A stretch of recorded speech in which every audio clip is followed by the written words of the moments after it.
electrocutes his dog, allegedly a pedophile. He's a terrorist supporter, at least, possibly a terrorist himself, dressed as a foreskin. Get him out. Deport. I care about people. And that's, by the way, for the record, this is him walking with a Chinese flag.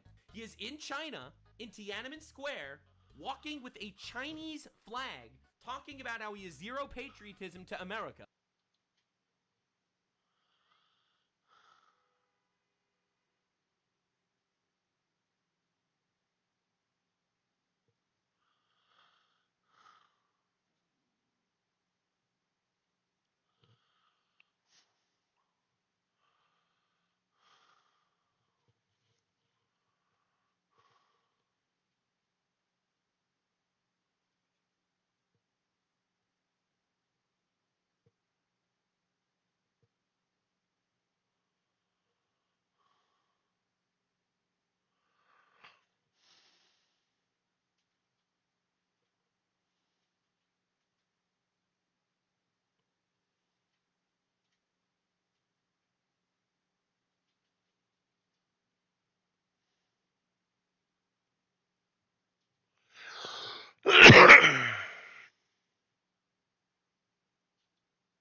Before, and No, I didn't. because you're not big enough, Andrew. Yeah. You're not big enough, Andrew. Look at that face. We can go follower for follower. How many Go followers ahead. do you have on it? Follower for follower. Obnoxious. Ooh. Got 150,000. Look at the manipulation on the girl. Look at how fragile you are. when Just because I you- told you nobody wanted to. Look how fragile you are. She's gonna drive you insane. My blood pressure. Not a bad woman. She just. I can't stand women like this. Don't you know what a right is? Like, everything is condescending with this person. I don't know. He has the patience of a saint. I would have flipped the table. And I'm a monkey morphine usually. Take a Valium, Andrew. Take a Valium. This is the worst thing I've ever seen in my life. Ladies and gentlemen, today we are visiting the channel Whatever, which is of course a very famous podcast that has a lot of debates. And today we're looking at Whatever debate number 23, Andrew Wilson versus Naima. Heated debate round 2. Yeah, get ready to lose IQ points, guys. Before we watch though, check this short out. It really killed me. It really killed me. Yeah. He does the sign of the cross. Oh my god. And for all those of you who are like, but he did the sign of the cross the other way around. He's Catholic and Orthodox, okay? That's how Orthodox do the sign of the cross. Catholics, up, down, left, right. Orthodox, up, down, right, left. It is what it is. All right, let's go. Statements straight into open convo. Let's get on. Yeah, I mean, we were just discussing. I think it's funny. Me and Andrew were actually supposed to do a Jubilee surrounded debate for our kind of part 2 of this conversation. But what ended up happening? Now, I don't work for Jubilee. I'm not going to speak for their administration. But I think the general consensus. Do you know what the theme of the video was supposed to be? Feminism. No, so the people who were surrounded, it was supposed to be like Jubilee All-Stars. So it was like surrounded Jubilee All-Stars. And so, of course, we all know each other because it's all the people who've been in Jubilee videos before. And I think the general consensus was that we wanted to debate someone bigger, to be honest with you. So that's why they brought in Charlie Kirk. And he actually was assassinated I want to say a week before we were supposed to do that debate. So, I don't know. It got completely canceled. They rescheduled it, and now we don't know who it's going to be. Damn. Yeah, I know. It was pretty intense. It was weird. The debate was actually scheduled for the day of his memorial. So you guys all said no to me? I don't think it was no. Sounds like you were saying no. Yeah, I mean, it was kind of no. Yeah. Okay. I mean, not a lot of people really know about the Crucible. I mean, a lot. What is she on about? What? Okay. I mean, really know about the Crucible. I mean, a lot more not people. your Crucible. A lot more the- people know. Well, yeah, actually, tell me the names. Let's see if they do know about the Crucible. Who are the names of the Jubilee All Stars? I mean, I'm not speaking on behalf of anyone else. I know, but what are myself. the names of the Jubilee All-Stars who would have been there? Yeah. I mean, lots of people. Parker, Was- Dean. Oh, Dina, so but yeah, Parker knows me well. Dean knows me well. Who else? Yeah, we're not talking about us. Of course, we all know people in the. Well, I political thought you just sphere. said We're talking nobody. about I thought you just said nobody knows the Crucible. Andrew. I'm talking about the world, the audience. Everyone in a political sphere, of course, knows each other. We're all in an insular community, but outside of this. This is such a pointless line of argumentation. By the way, where is she trying to go with this? To say you're no trying to do a way to try to enact dominance, maybe? Of course not. But Okay, exactly. who is? Yeah. Candace Owens, Ben Shapiro, I mean, Candace Owens Tucker wasn't bigger. Carlson. No, I don't think any of them were bigger than Charlie Kirk. Nick Crowder. Nick Crowder? Well, I mean, they're all bigger than Who you. the hell is Nick Crowder? Isn't he that guy who does the podcast where he's all Changed my mind. mean? I don't know. That's kind of all you guys do. You mean Steven Crowder? Oh. Steven Crowder, yeah. Yeah, no, Charlie Kirk is definitely bigger than all of them. Steve Crowder's content. So, I mean, were you a big fan of any of their content? No, but everyone knew about them. It's a pointless Yeah, point. so I understand. No, I get it. I mean, I know, Andrew. It but sucks to hear that. but you know. they had reached out to me, not me to them. So Yeah. But, I mean, it's I kind of a guess two-sided thing. I don't know. I've debated most of those people in the political circles on places like Pierce Morgan. I've never seen you there. Well, that was kind of part of it. Yeah, I actually did Pierce Morgan. I didn't do it. How come we're speaking about this? How come you canceled on Tim Pool? Oh, I canceled on Tim Pool because I got a brand deal that was paying me more and I didn't have to leave my house. Actually, I can talk about the Tim Pool thing. Yeah, because that got a little he said weird. that you agreed to come on and then canceled. Okay, so it's very interesting that you say that. When I met with Tim Pool's team, they were not willing to pay me to travel across the country to debate. Well, and it's they going to take care of your also- flight and hotel. That's not paying me though. That's paying for my flight. They would have had to do that for anyone. Yeah. And they also were not. They didn't know who I was supposed to debate yet. So I told them I will agree to do a debate so long as I know who I'm debating and I accept the terms of that And that's fair. debate. Has Jubilee paid you? Yeah, of course they pay me. What do Everybody they pay? pays What do me. they pay you? That's not your business. Well, they pay you $25 for gas, right? No, they pay me more than that. To show up for the Surrounded. Of course. Well, that's interesting because they don't pay any of the conservatives who show up for this. Dun, dun, dun, the reveal, ladies and gentlemen. I want to see what she says to that. Surrounded. Well, that's a thing. They should advocate for themselves. Just so you guys know, now we know this, that they pay the conservatives $25 to show up, but they actually pay the progressives. I don't think they pay all the progressives. I don't. I'm not Just you? every single. Yeah. Just you. I make them pretty good content. I mean, To be fair, I think for what I've seen from her, it's not that she makes good content. She makes racist because she says crazy shit and people hate watch. Just to be clear. you don't think it's fair for people to get paid for good work? I mean, I guess that's successful. fine. I just think it's funny. It's interesting that the conservatives who are in the Surrounded. When I first Tend started not to doing get the paid. Jubilee videos, I didn't get paid, and then the more and more successful I was on their platforms, the more they offered me. That's This is all about me. generally how it works. It's almost like a promotion. I understand. That's how most jobs work. I get it. Okay, cool. Yeah. So leftists like Parker and Dean and you guys refuse to debate with me. Because you're not big enough, Andrew. Yeah. You're not big enough, Andrew. Oh my gosh, the personal attacks. Goodness gracious. I think what she's trying to do, that's exactly what she does. She will say something purposely obnoxious because she's trying to get under his skin so that she can get a reaction. 100% that's what she's doing. I don't have a fan base. You're bigger There's than no I'm bigger than all of you. No, you're not. Way bigger than all of you. We can go follower for follower. How many Go followers ahead. do you have on it? Follower for follower, obnoxious. Ooh. Man, the ego on this one. On Instagram right now. Instagram's not a fight. You could take your top off and get 800,000 followers But on I Instagram. didn't take my top off. I got 150,000. I've got 150,000. So what? That's nothing. How many do you have then? I have over 250K just on YouTube with How an many do you have average on live Instagram? audience of 7 to 9,000. How What many- about 79,000. Holy shit. 7 Like, to she's 9. trying to tell him he's no one? I didn't even know he could pull those numbers. My top. I'm not a streamer per se, so I stream, but I don't stream that often. With that being said, the highest I've ever pulled was like 2,200 people live. and I have 1 million subscribers. So my hat to you, Andrew Wilson. Congratulations. What's you gonna say to that? It's nothing. Look at how badly you have to prove When your you worth right when now. you go live, Look how badly you have to prove your worth right now. You attacked him.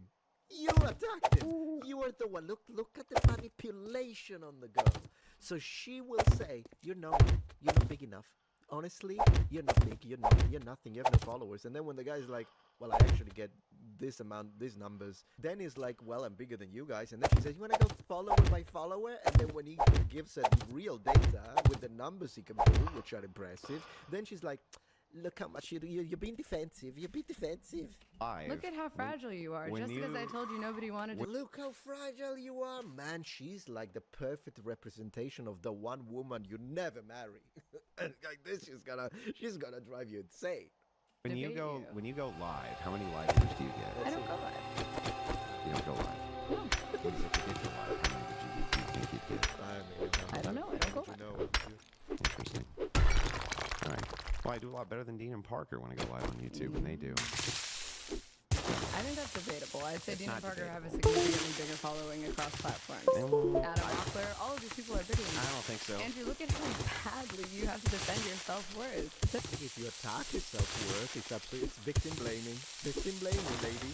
You attack his self-worth, he's entitled to defend it. Man, that face. Look at that face. I can't stand women. This is so sad. You're the one who attacked it. Andrew, look at how badly you have to defend your self-worth. This is so sad. You're the one who attacked it. I'm not attacking it. I'm Yes, you did, you gaslighter. We can rewind. telling I'm you what telling you, happened. not giving you Nobody the- wanted to debate you because it was an because- all-star Jubilee it's episode. because- We want an all-star Because you guys adversary. were all cowards. I mean, listen to this. If You guys were just all cowards. we're not Andrew, if I was Well, at least she showed up. So maybe the others are cowards, I don't know. But at least she showed up. I'm trying to be fair up to this point. Dean and Parker, tell me why Dean and Parker won't actually agree.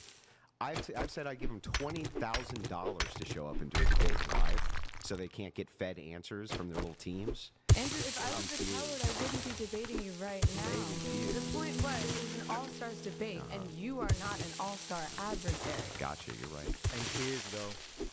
She is. She's like superior, higher tier, upper echelon. I mean, I am. You didn't get paid. But you're here. See? Yeah, So of course anyway, I'm here. I'm I don't ready. give a fuck. I'm ready when you are, All-Star. Okie dokie. Let's go. With your criticisms of So already, first 8 minutes, continuous direct attacks from this him, and he already completely annihilated. Completely annihilated, and in fact, showed us through colors immediately. Manipulative, dishonest, gaslighter. Welcome. That's 8 minutes in, guys. Strap in. my world, dude. You're not a Jubilee all-star. Are we starting with democracy or no? Whatever you want to start with. Okay, Andrew. Let's. Andrea? Why don't we start with, unless you want to get into the criticisms of his specific positions, I would rather go through all of our positions and then do criticisms. and then I think he's a good moderator, by the way, for what I've seen so far. I'm so sorry I'm cutting your head. Sorry, man. Didn't mean to be disrespectful. And Andrew, before we get into the prompts, as I understood it, you wanted to respond to some of Naeem's specific criticisms that you saw online, or Yeah, maybe we'll do that as we go. do it as a group? Okay. Criticism of you that I saw online. I didn't post anything about you online. Oh, yeah. I made a I've clips. TikTok. I've clips. And the lies, as usual. A singular TikTok. I know, but you lied a lot in it. I lied in it. Andrew, it's all based on a debate we did together. I know. We were both here. Which is why I have all the counter clips for it. Andrew, I literally posted a video of you not being able to open a pickle jar. What's your counter for that? I did open the pickle jar. You didn't open an olive jar. So not a pickle jar then? Did you open the olive jar? No. No. But And why the did you whole say? point was that you were supposed to be But stronger why than did me you as a say man. that wasn't? He's obviously stronger than you as a man. Look at that. He's got like 3 times your shoulders.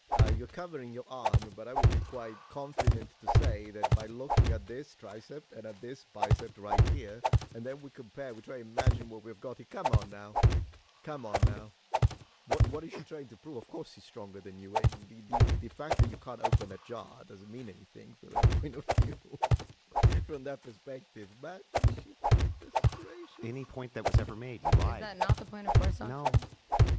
the point of force doctrine is opening a jar. He is objectively stronger than you. What are you on about? As most men are. It's just how it is. It's a fact of biology. So, what? But what? But then again, that's forced doctrine. Is oh my gosh, good luck explaining forced doctrine to her. And by the way, you said it was greasy. You said the jar was greasy. Why didn't you tell people that? Yeah, you did. You said the jar was greasy. So did No, I didn't. No, I didn't. over you. and over and over. So did you. You don't remember? Do you want to pull up the video Yeah. of him being incapable of opening the You want to pull up the video of you being capable of opening it? Andrew, I never said I was going to do it. So the point is, though, it's like, it's really funny to me. You want to pull up the... Sorry. He has Yeah. it. So the thing is, it's funny. Is like you did though. You did say, yeah, it's greasy, and then you just omitted No, all I of that. didn't. I You said did. it's I hate that. No, I didn't. Because you know, the way I don't know. I didn't watch it, but I believe Andrew 1000%. One, because he does his research. Two, because of how confidently he's saying it.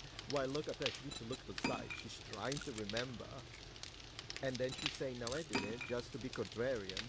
Because of course, if she accepts that she did, which she probably did, then that would make her entire line of counter-arguments void. So just like a lot of people on her side, for instance, Asampaga, they will manipulate the truth, purposely gaslight you, trying to tell you that you're misremembering if it serves their point. Zero honesty, zero integrity. not greasy. Nope, you didn't. Promise. Will you just pull Hang on. I got $1,000 in my backpack right now that I'll bet you said it was greasy when you were asked. I'll put it on the table right now. Put my money where my mouth is. I'm not really betting on it. Yeah, so you're not. God, I love this. I love it and I hate it. How is it possible? Like, I hate it every time she opens her mouth. I think she was categorically annihilated. And we are 9 minutes 58 seconds in, ladies and gentlemen. You're not a betting woman now, but if you're so confident that you say, "No, I didn't, no, I didn't," put the money on the table. Money on the table. $1,000, old stars.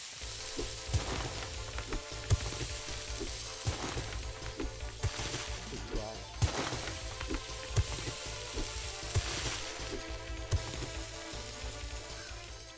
Not really sure if you lied about it or not.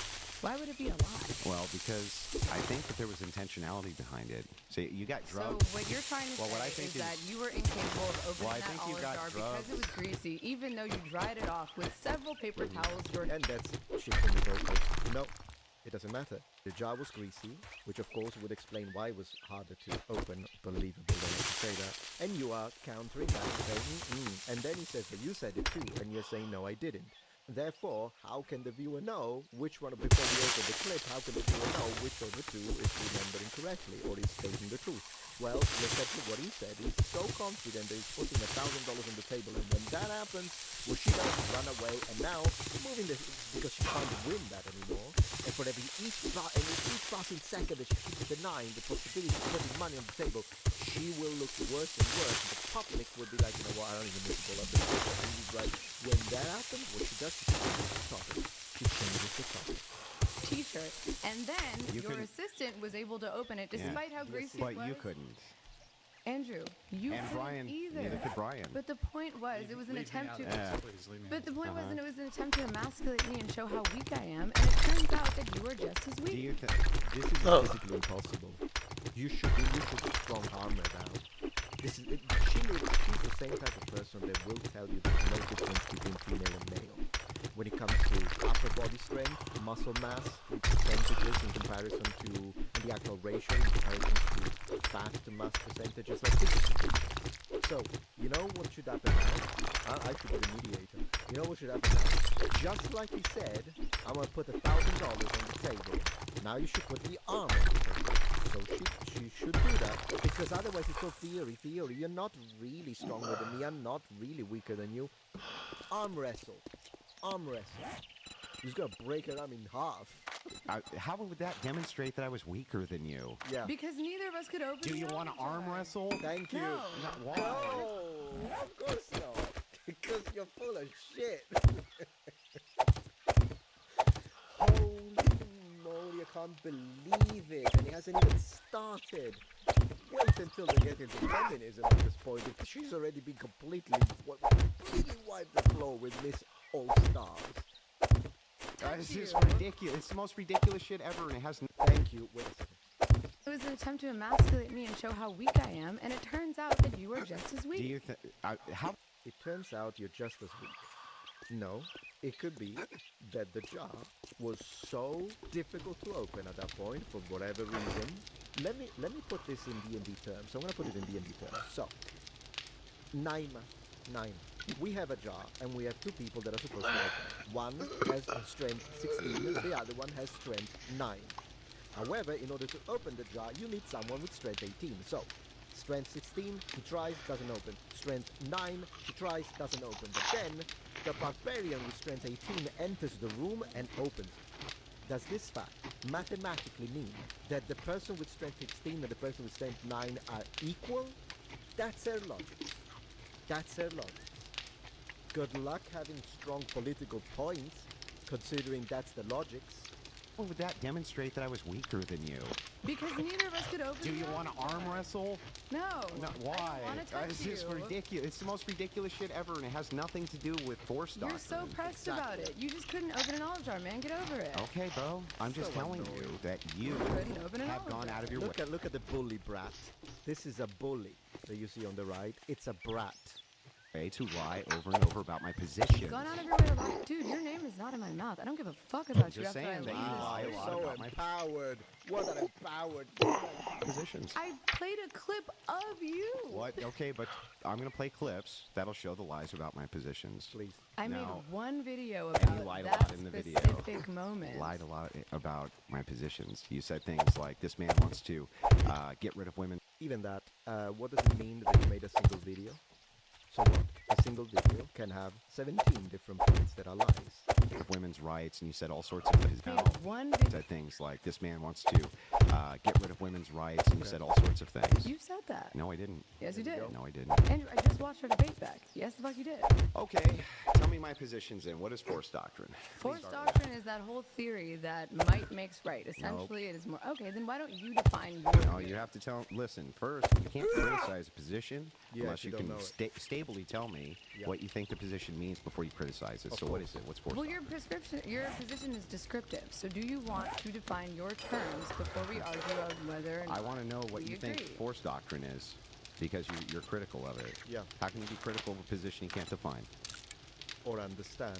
I mean, I think force doctrine is generally the belief that those who their rights. No. No? I didn't skip that. I don't know what happened.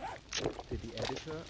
Let me rewatch it. It belief that those who their rights. No. I don't know, guys. No? No. Oh, Yeah. I don't know, guys. That was cut really weirdly, so I can't judge a definition because it was edited out. okay, then explain it to me, Andrew. Yeah. Force doctrine is the critical belief that rights come to women specifically From from men. men. From men, That women yeah. always have to appeal to men for the rights collectively. So do you believe that anybody has, like, inherent rights? Is there any inherent human rights regardless of... What the heck is an inherent human right? Unless you connect it to God, what is an inherent human right? When we would have to define what a right is in her mind, because a right is a construct generated by us, and therefore it can be removed by us. No Good one has morning, my rights. ass. It's Buy it's the something, jungle. then it The might stronger be a will- good the morning. fittest will win. So you either grind your rights in the divine, or you concede that they are a construct, but no one is born with rights. Because again, if you just look at the evolutionary position on it, then it's the survival of the strongest and the fittest. Unless you can ground them in God, I don't believe that you can ground rights in anything. Exactly.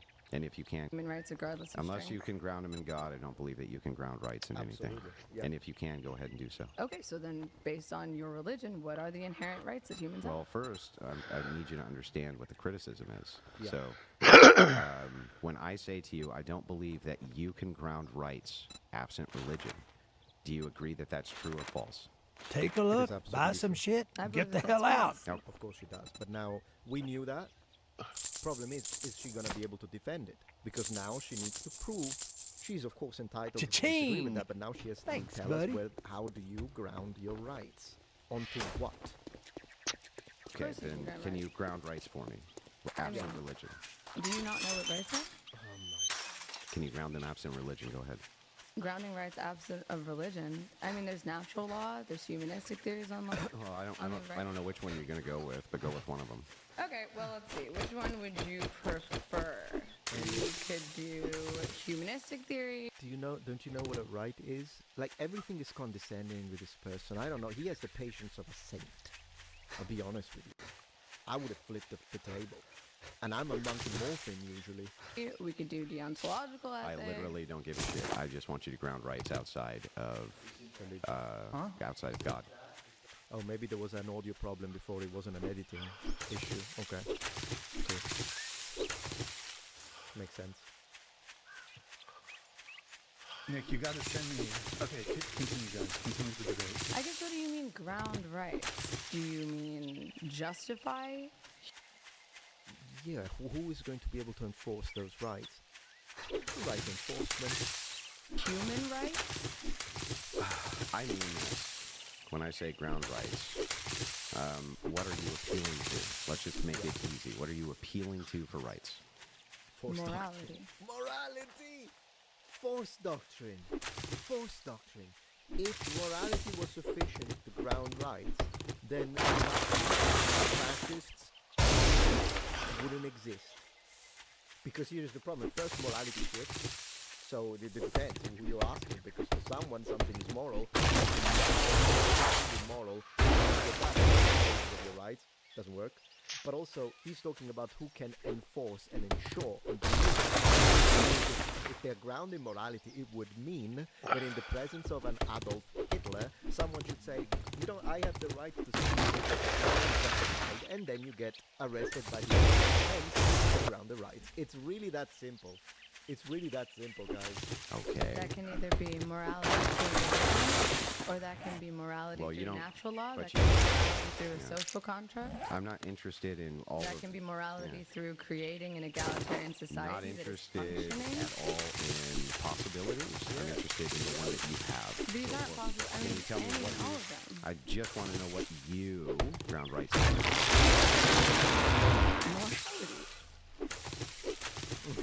Rights are moral. It is just and moral to give people basic rights. Okay, and so the problem is that someone can flip it to you and say, according to my morality, the rights that you think are just to me are unjust. And you know what? This happens all the time. And so at the end of the day, the rights need to be ground. Because if we are just speaking in the air, but this is just and true, it's good. And then someone will say, no, it's not. Then they are in the air. So who's going to win? The stronger win. Because they can ground it. Meaning that and usually it's through force structure at that point. Now you can grinding them through religion is a different discussion, but I want to hear him. What do you ground morality in? Are you going to keep asking me, or are you going to actually, make an opinion? This is what you do, Andrew. You Yes, it ask is. questions and questions and questions so that you don't actually have to form an opinion and great. defend it. That's great. So Stop what do you using arguments. what do you ground Make an morality? opinion. What do you ground Do you morality in? believe that humans have What do you inherent ground value? morality Do in? you believe that humans have inherent We value? can't go anywhere with the debate unless you can tell me what you ground morals in. So do you exclusively ground morals in your belief in God? I've already said 5 times yes. Now I need to know what if you God, ground. But hold on. Listen to me. If God did not exist, I'm not interested would there until be you tell zero me. morals? Not interested until you tell me what you ground morality in. Tell me what you ground morality in. I don't even understand why you're asking this question. Okay, so Which kind of makes you unfit to discuss the topic, but maybe he's going to be generous and explain it. Where are you going with it? You said, I asked you, do you believe that rights can be grounded outside of God? You said yes. So I'm asking what they're grounded in, outside of God. Social order. What does that mean? Social order. It means creating a society that functions. If no humans have rights, then you can't function as a society. There are a lot of societies that removed a lot of human rights and things that you think that absolutely, you can't touch them, and yet they still function. So, hopefully I look at him, I understand him. Everyone would just be attacking each other all the time. So you would have a society that functioned? No, you would have an anarchic society. If there's Is that unfunctional? There would be something I mean, no that one functioned could in the way you collaborate didn't with like. each other. Everyone would be constantly killing each other and maiming each other and raping But each do you other. see how you're just making an appeal that morality just is preference-based, just fits your preference? It's not preference preference-based. It's a necessity. It is preference-based because you are selectively deciding what rights are just. And someone will disagree with you. Human necessity. It's not necessary for you to have Rights are rights. necessary for survival. The Demonstrate.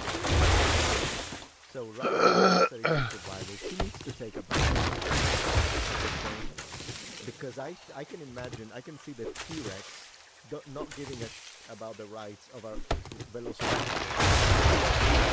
Get after and survive. So there is that. The right to life? Yes, the right to life is necessary for survival. You think that there's a right to life? Yes, of course I believe there's a right to life. Okay. And what do you ground that in? I ground that in our ability to survive as a species. If nobody had a right to life, then what would stop Brian from just shooting up everyone in this room? Force. Yeah, Our society could not function based solely on force. Our society is absolutely based solely on force. That is what the law does. Because there will be consequences. The police would arrive, would arrest him, and so that acts as a deterrent. Sometimes they might be able to stop him.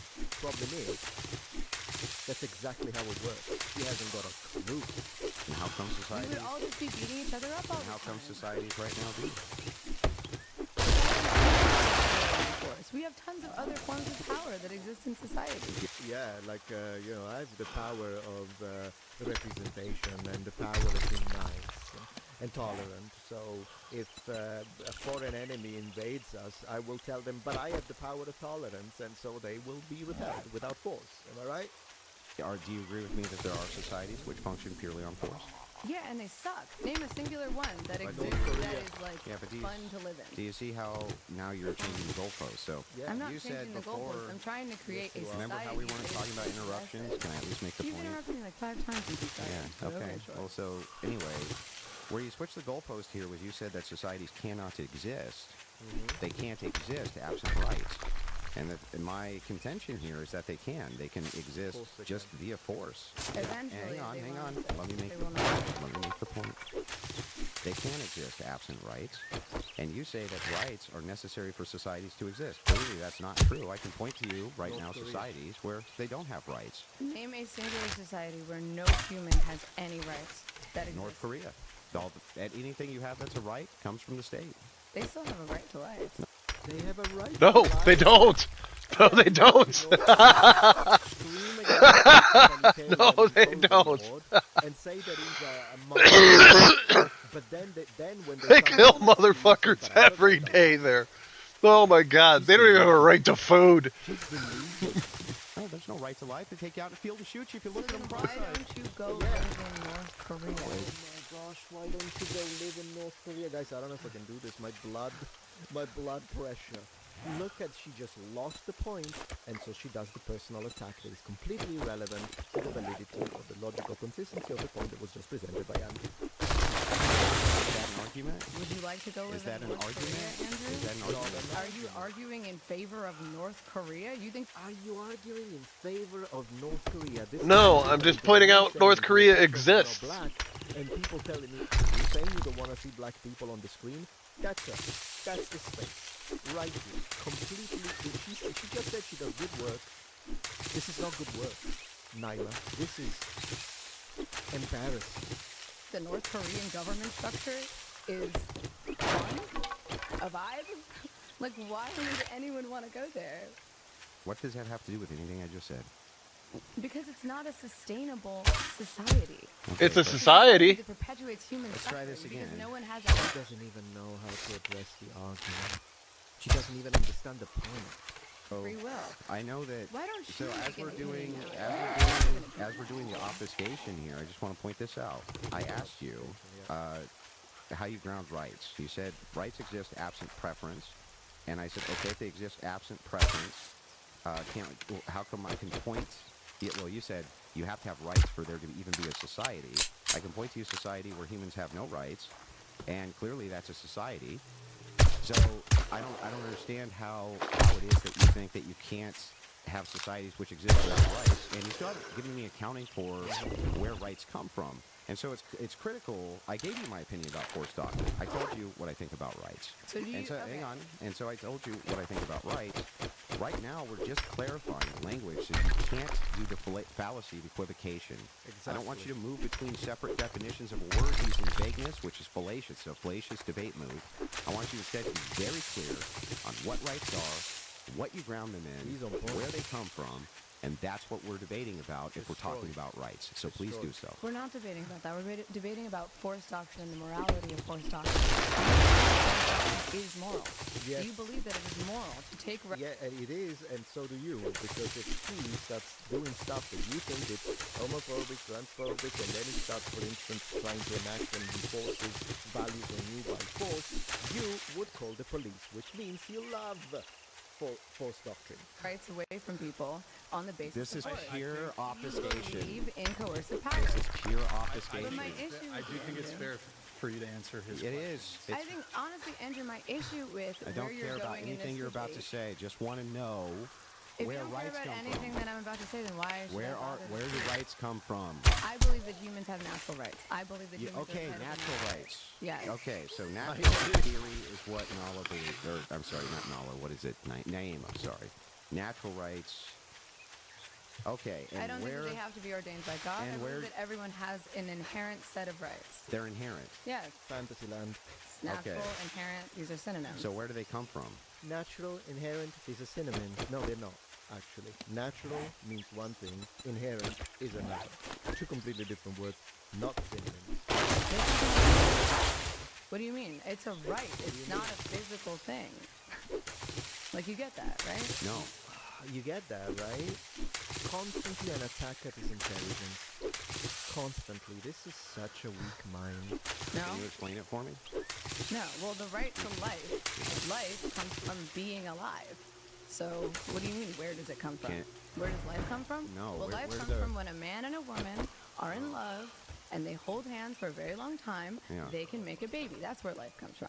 So these natural rights that you claim that we have, which are inherent, if Yeah. they're inherent, does that mean that everybody has them? Yes, I believe everyone has them, but they can be infringed upon, and that is immoral. I see. That is the definition of, in my opinion, of morality, is infringing on one's So you're born with rights. So they're not social constructs that we make up. They exist outside of that. Of course there's social conflict. Andrew is annihilating at points, and now that she's confronted with the truth, objective reality, she's gonna deny it. Well, I mean, it's not a physical. Objective and then subjective. Objective means that it does not depend on the mind. An Exactly. example is that tree out there would exist if there was no Andrew, mind. I know what objective and subjective means. Then tell me what subjective means. Subjective is something that is malleable, it can change. It's not a fact. No. Yeah. Subjective, no. Philosophical subjectivity just means depends on the mind. Okay, so that's Yeah. exactly what I just said. No, it's not. Yeah. It's So not. anyway, back to this though. I was trying to give you the example so I could clarify the position. I want to try to have a good faith debate. I Yes, don't know and- why you refuse to clarify your positions for me. I just clarified my position. Okay, so now clarify so yours. is it so are rights subjective? I believe rights are subjective across society. Then how can they be inherent? I believe that certain rights are inherent and certain are subjective. Okay, Nonsense. It's either they are objective and therefore inherent, or they are subjective, therefore they are a construct. And if they are a construct, they require forced doctrine to be enacted. so how so I mean, there's no limit on so how many which rights a human can which have. inherent rights are objective? Which inherent rights are objective. I think that the right to life is objective. Okay, so then if it's objective and it does not depend on human minds, where can we find it?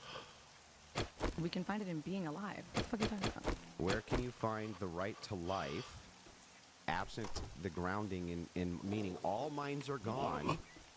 Remember I told you objective means you don't need any human minds. I tried to explain this to you a second ago. Now you just walked into a world of doubt. Objective means does not depend on a mind. What you just got done telling me is that you have an inherent right to life and it's objective. That would mean that that right does not require human minds. So you should be able to point to where it is. Which means then the only answer will be if they are objective, they have to be grounded in God, because God is absent the human mind. But if they are subjective, then they are a construct of the mind, and therefore remove the mind, you remove the right. It is so obvious, but she doesn't have the capacity to even entertain what the explanation is.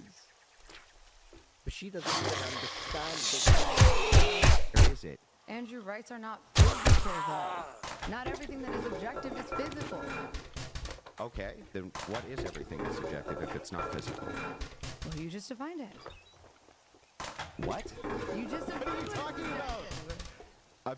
An objective means it requires or does not require human minds. Honestly, this is getting enough. Philosophical objectivity requires minds. Put that in.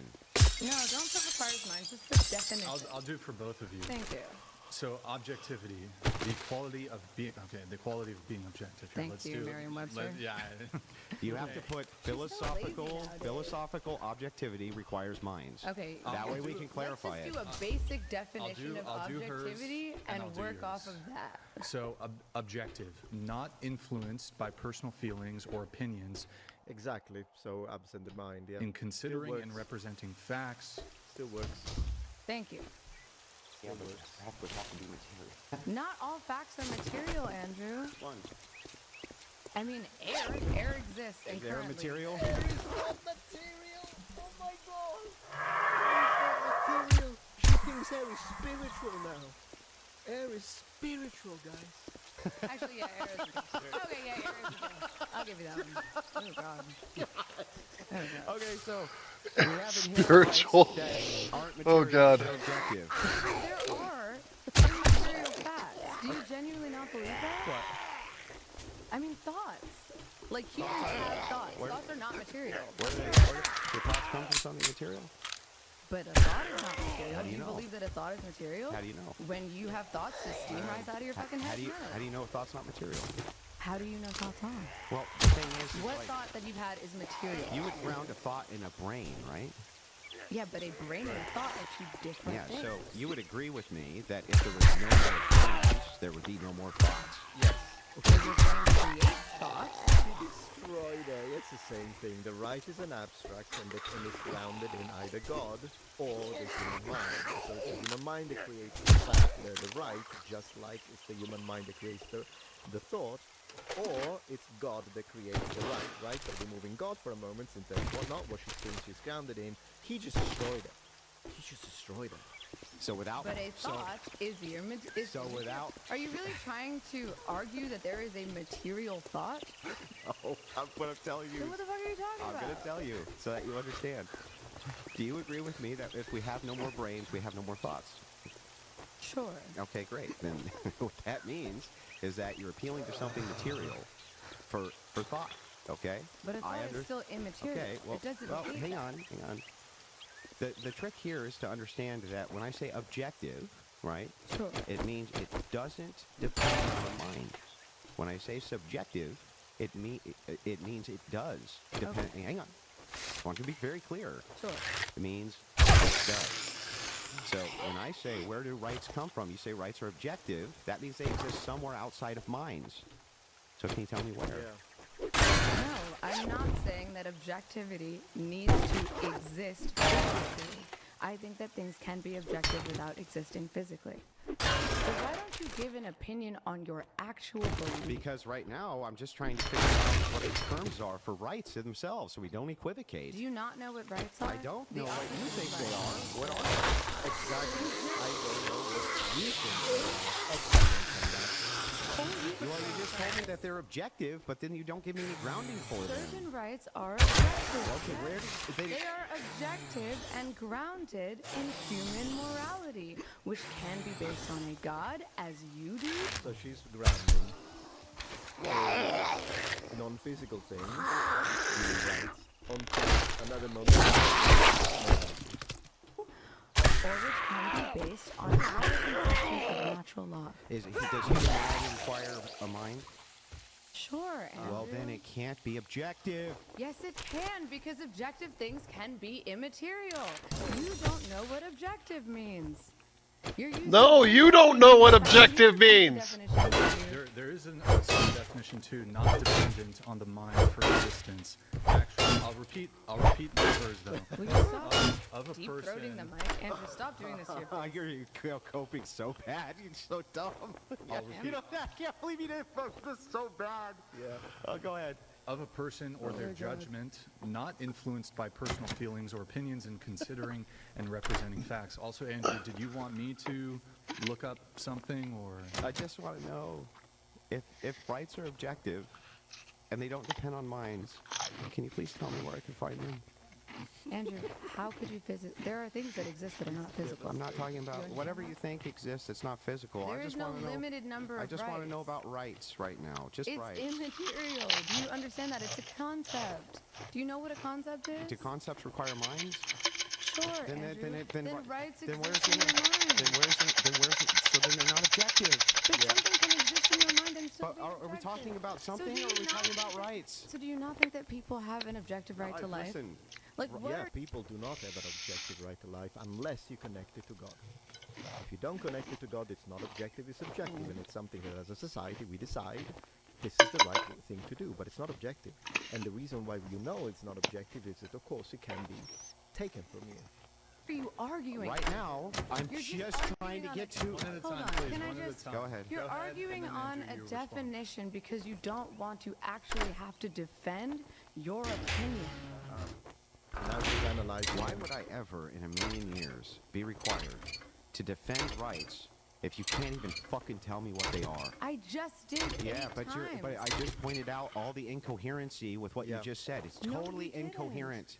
It's completely incoherent. Rights are the immaterial concept that humans deserve certain, I wouldn't say benefits, but I guess like, actually, what is a good word for that? Not benefits. Entitlements. Yes, I'll take entitlements. I like that one. Got it. And so they're subjective. They're not objective. So do you not believe that anyone has any It's not. rights? I'm asking you to I please want you define. to define a belief. Make a statement. That's Andrew. great. Right now, we're just trying to figure out what rights are. Are they subjective or not?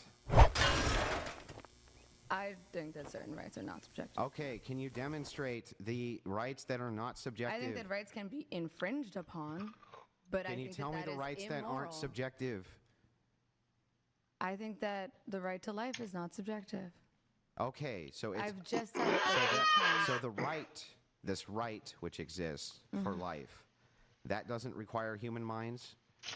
Well, everything requires human minds. Then it Andrew. can't be objective. Then everything is subjective. Wait a second. You're so right. So from your view, everything that's a right would be subjective? I think that everything that exists would be subjective at that point. Okay. Anything that comes from our minds and doesn't exist in the natural world would be subjective. Okay, so then rights are subjective, meaning it's just concepts that we make up. Yes. I don't think that rights are concepts that we make up. Oh my gosh. I'm So who makes them? The planet? The stars? The dust in the Milky Way? sorry. I just don't. I mean, maybe you don't believe humans have rights, but I do. Okay. And look, the moral high ground. You don't believe humans have rights because you're a fascist, but I do. I think that they have rights. Objective. All right, guys, that was half an hour. I'm gonna have to do this in sessions, okay? If you like this and it goes well, and you share it and you comment, I'll continue, okay? We'll make an episode series of this. But for now, oh, for crying out loud.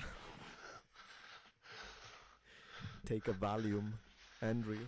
Take a Valium.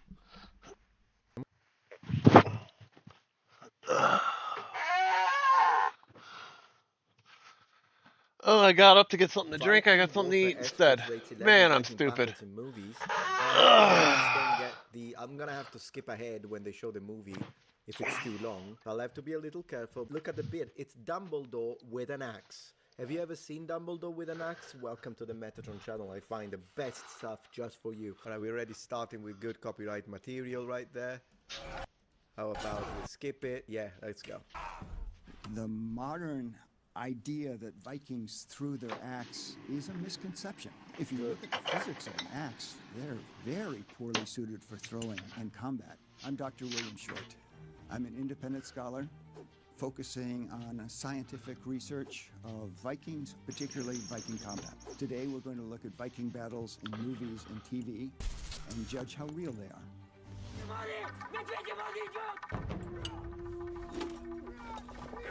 What he does is he catches a spear that was thrown at him, turns it around, and throws it right back. And that is mentioned numerous times in the literary sources as being a very effective battle technique. And we've tested it, and it works great.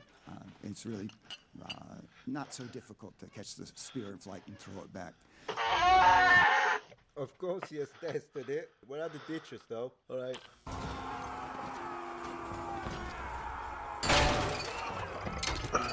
The nature of berserkers are still a little bit mysterious, but they are people who enter a battle frenzy before a battle.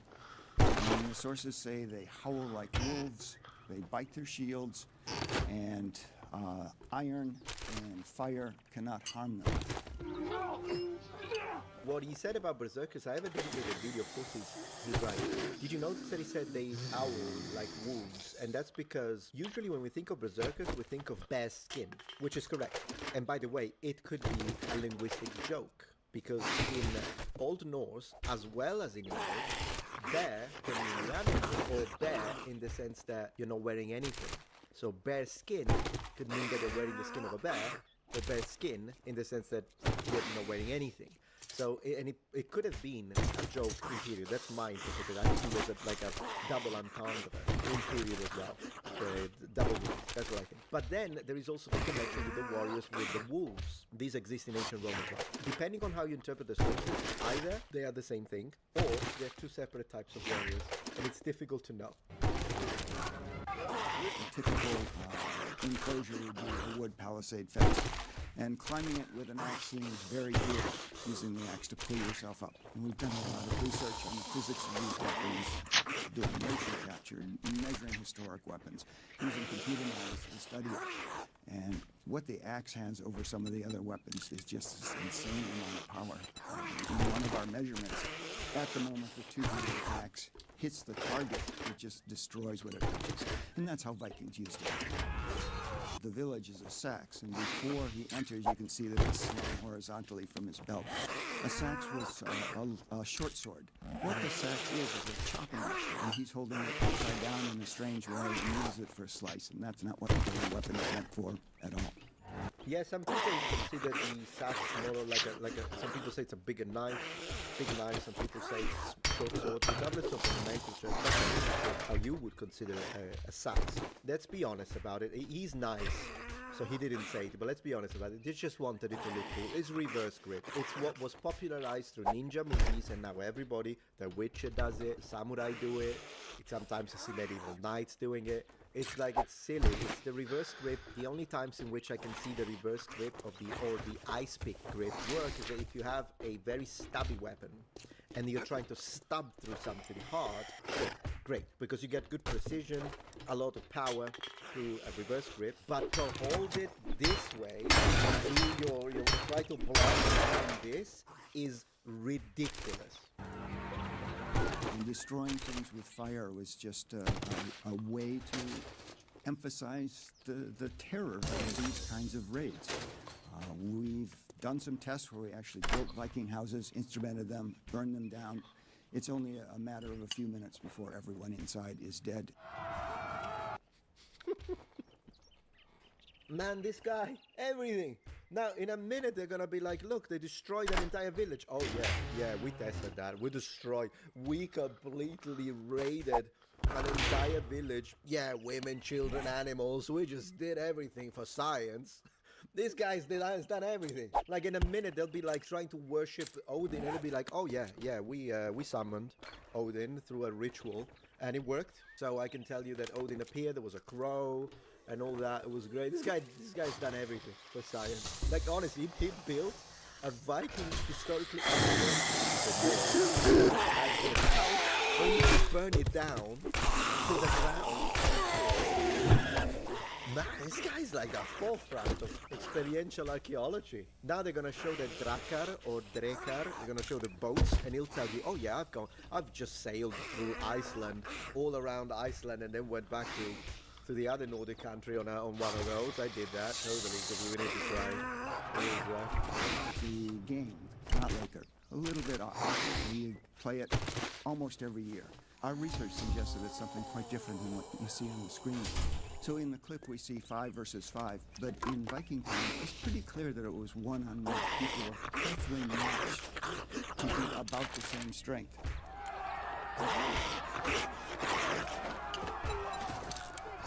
You see a last running. The sources suggest running is not at all. The game is really about power. It isn't about speed. When people talk about the games, they don't say that this team or this team won. It's always this individual is stronger than his opponent. This one is the creative team that made this game a lot of credit for doing deep research and really getting things right about Viking culture and Viking society. You know, he's nice. He's too nice to say it, but the reality is they should have hired him. And I can already say that, and I've only been watching him for what?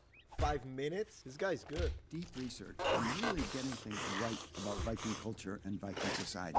I would rate this as a 9. There are some things a little off. There are so many things that are just perfect. I can't give it any less. I think he's not gonna go below 8.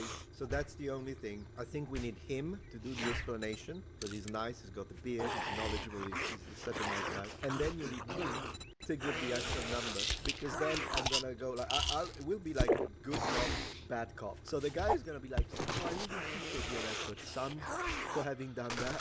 Thank you for doing the research and opening 3 pages. I really appreciate that. And then on the other side there will be nonsense. That's nonsense. That's how it's gonna go. This kind of sneaking up on the castle, probably not. Vikings were pretty direct about what they did. Now they did use ambushes quite a bit. That was a very standard battle technique, but it was very different. What you do is get intelligence about where your enemy is going to be and when, and you'd go there and wait for them with a superior start fighting.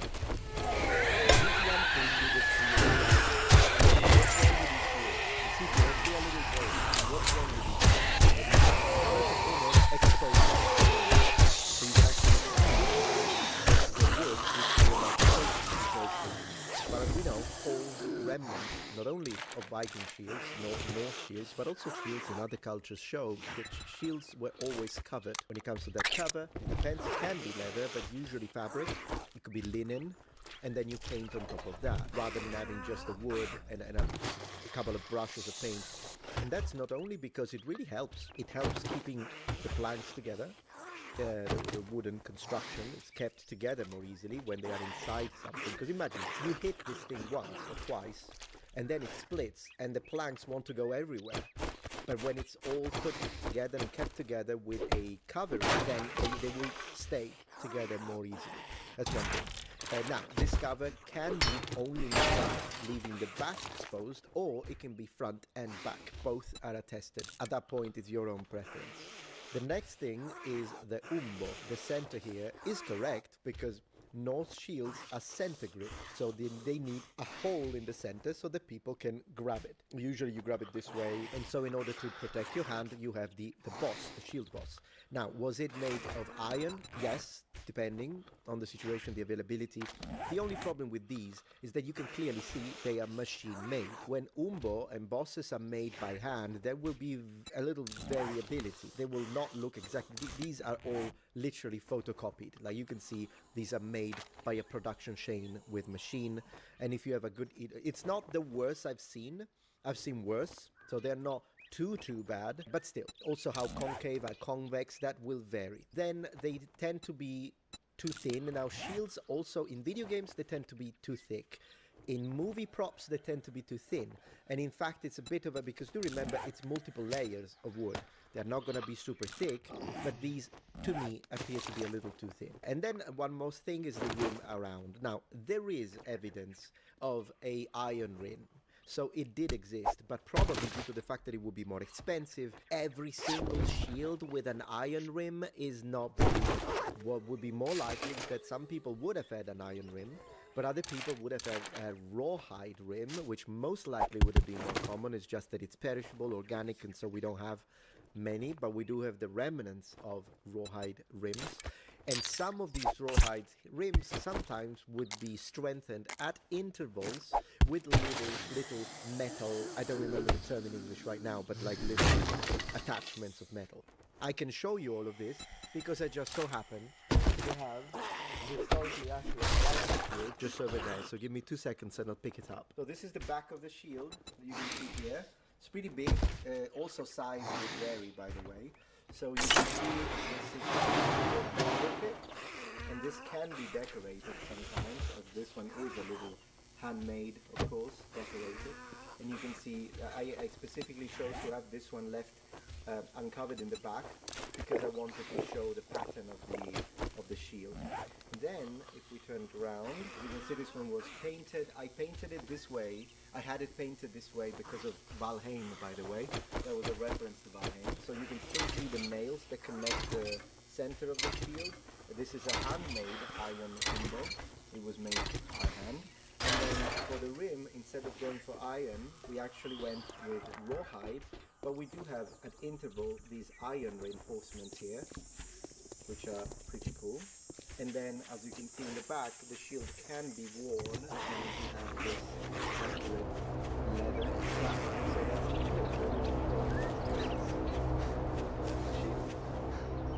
That's so cool.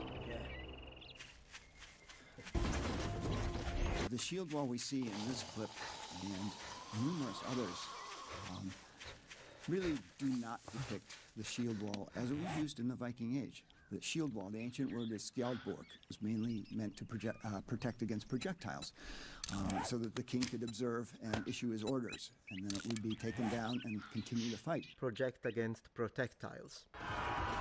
The shield wall was meant to be a defensive structure thrown up temporarily, then taken down again. So having archers behind the shield wall, probably not so likely. Having archers further back from the front of the lines, definitely. That was very much a thing. So one thing, he didn't comment on the horrible armor that we saw a second ago, so I've got to do that. What on earth is this? What is it? Haven't I seen something like this on Baldur's Gate as well? No, maybe it wasn't Baldur's Gate, it was something else. Goodness gracious. They gave this guy a conical helmet, although it seems like it doesn't fit him well. But at least it doesn't go below the brow, because it's supposed to. It's a bit too high though, that's a lot of space, not to mention the nasal is not working properly, whatever. But this, guys, what on earth is this? It's a monstrosity, it is. What's the point? If I try and stab this guy, even if these provide protection, by the very nature of the geometric shape, I'm going to be pedantic now, if I stab, and the point of the business end of my dagger hits here, it will be immediately redirected, just by nature of geometry, to the gaps. So it's like, this armor, if anything, corrects your opponent's stabbing. So if you like, say this was D&D, and to hit him you need a... That's fine, because you get +5, and so you got 16, and then boom, in the gap. And this is not armored, obviously, this is just probably thin leather. So even if the armoring was this, it's absolutely moronic. Underwater until the last moment and can be pulled up to stop the ship at the appropriate moment. Now, even in Viking lands, these kinds of underwater obstacles were used, especially around trading towns, and try to minimize the possibility that raiders might attack the trading towns, because trading towns were very desirable targets for raiders. A lot of wealth. So chains, underwater obstacles such as posts and booms that were held below the water's surface, all of these were used. Taking their ships over the mountains and dropping them on the other side. So that's not a Viking. That's way off. They just sailed up the river. Viking ships were the technological marvel of their age. Yep. That Vikings had and other European lands did not have. And one of the advantages of their ships is they were very shallow draft. They didn't need much water to float the ship. And so sailing up the river to Paris was no problem for them. Gosh, what on earth is that? Sorry. For them. Look at this guy. Ooh, Hey, what's up? Black if I've ever seen one. Guys, we're back to it. This is like old school Metatron complaining videos. I don't even know how I grew an audience in the first place. It's so obnoxious complaining about everything. Look at this though. How can I not complain about? Look at the stitches. These are stitches made by the Flintstones. Especially in the river systems of Eastern Europe, when they sailed on trading voyages from the Baltic Sea down to the Black Sea. They're doing good. The way they would portage a I ship just fed them, over so they're land out was eating with right now. wooden rollers. Just dragging it, probably mostly by human power, maybe with horses. I think I would rate this 4. Ooh, I was wrong. Well, I would have rated it -3. So there is that. The gap is still significant. This is the face of a man who has seen a leather jerkin and did not comment because he's classy and I'm a monster. I'm a beast. Vikings TV show. No, I don't think I have it historical on. people, Hang on. names of I people, could change it. historical places. But a lot of the details seem to transpire in this what-if fantasy world where people with Viking roots have been dropped into something that's not very Viking. Not very Viking of you. If we believe the myths, that battle would be over in about a half second. Loki was scared to I death of Thor forgot what because he program knew it Thor is. would Oh, it's- pulverize him. Yeah. So in the instances where Thor issued a challenge, Loki quickly backed off. For anyone, do remember, Thursday is the day of Thor. That's exactly where that comes from. Whereas Wednesdays is the day of Wedin, which is an older version of the name Woden, which is older, and then Odin. So Wednesday is the day of Odin, Thursday is the day of Thor. Yeah, so the Warhammer would not have been a thing in the Viking Age, except, of course, for Thor's Mjolnir, his special hammer. Yeah. Numerous mentions of him smashing the skulls of his enemies with it. Probably they can, because of course hammer is a smithing I think tool. this is it, So yeah. it probably made them think, like, imagine if you can smack someone with this hammer, and then that was connected to Thor. Of course, it doesn't mean that they did use warhammers that looked like that. Of course not, but it's still interesting. Still interesting. Numerous mentions of him throwing it. It had additional magical properties. It could bring the dead back to life. Now, in the world of humans, these kind of warhammers don't appear until way after the end of the Viking Age, late medieval and Renaissance, in a response to warriors starting to use plate armor for their defense. So they use these long warhammers to try to smash through the armor. It's not working. I don't know why it's not working. Still, deliver some of the force, sure, depending. But no, this guy's good. This guy's good. I'd give this a 3. The name is right. A few of the aspects are right, but most of it is kind of far off based on what we know of Thor, Loki. Still, the guy's really nice because he just said, well, at least they got the name Wait, right. that's- I mean, Thor. The axe had a very specific purpose in battle. This is a replica. And what Oh, yeah, that looks like a LARP axe. What's interesting about the axes, we'll listen to him first because we need to give respect to seniority. And then I'll tell you something, what I think about bearded axes. it's intended to do. Oh, is it's only to loading. split in Okay, that's two not what I'm wherever looking it for. touches. What the sword has over the axe, the sword has maneuverability. You can change its trajectory as you're targeting. So if one target changes or becomes unavailable as the sword is in motion, you can retarget it and hit something else. With a There we go. two-handed axe, you can't do that. Once you set it in motion, it's going to hit. And the analogy we like to use. I kind of disagree with him a little bit on that because I think the advantage that the sword has over the axe is the guard, first and foremost, because it's There easier it goes. to parry with a sword than it is to parry with an axe. So a sword I gives you fixed a little it. more defense. And then, of course, the sword is gonna, you can slice with it. You can thrust with it. That's another advantage. You can't really thrust with an axe. But the redirecting, no, I think he's mistaken on this one. The way you operate a mace is identical to the way you No, operate I a just- sword in terms of how you move it around. I shut The everything difference is that the down mace will last be- night because the I had weight to distribution, do that's some something we updates can on my talk about. computer, Both and the that's mace the and only thing I axe forgot to tend start back up. To be top heavy, whereas a sword usually, not always, tends to be balanced closer to the hilt. A sword is like a nuclear tip guided missile. You know that it's going to destroy what it hits, but you can retarget. I got it so many after programs that 3 run. moves, It's in hard to flight. remember. But, an axe is like an asteroid plunging through the Which atmosphere. ones hitting they you, are. destroying everything, It's hard to remember all of them. The axe is a cutting edge, quite simple. And using it in any other way than to cleave in two what's in front of it is probably an ineffective use of. Yeah, that's really good point. Also, I wanted to say, one thing I appreciate about bearded axes is that if you think about it, an axe that is used to fight, so a combat axe, a war axe, is thinner because it's supposed to cut through people. Whereas a tool, so an axe that is used as a tool, is thicker in the blade and therefore a little less wieldy because you're supposed to use it to cut through wood.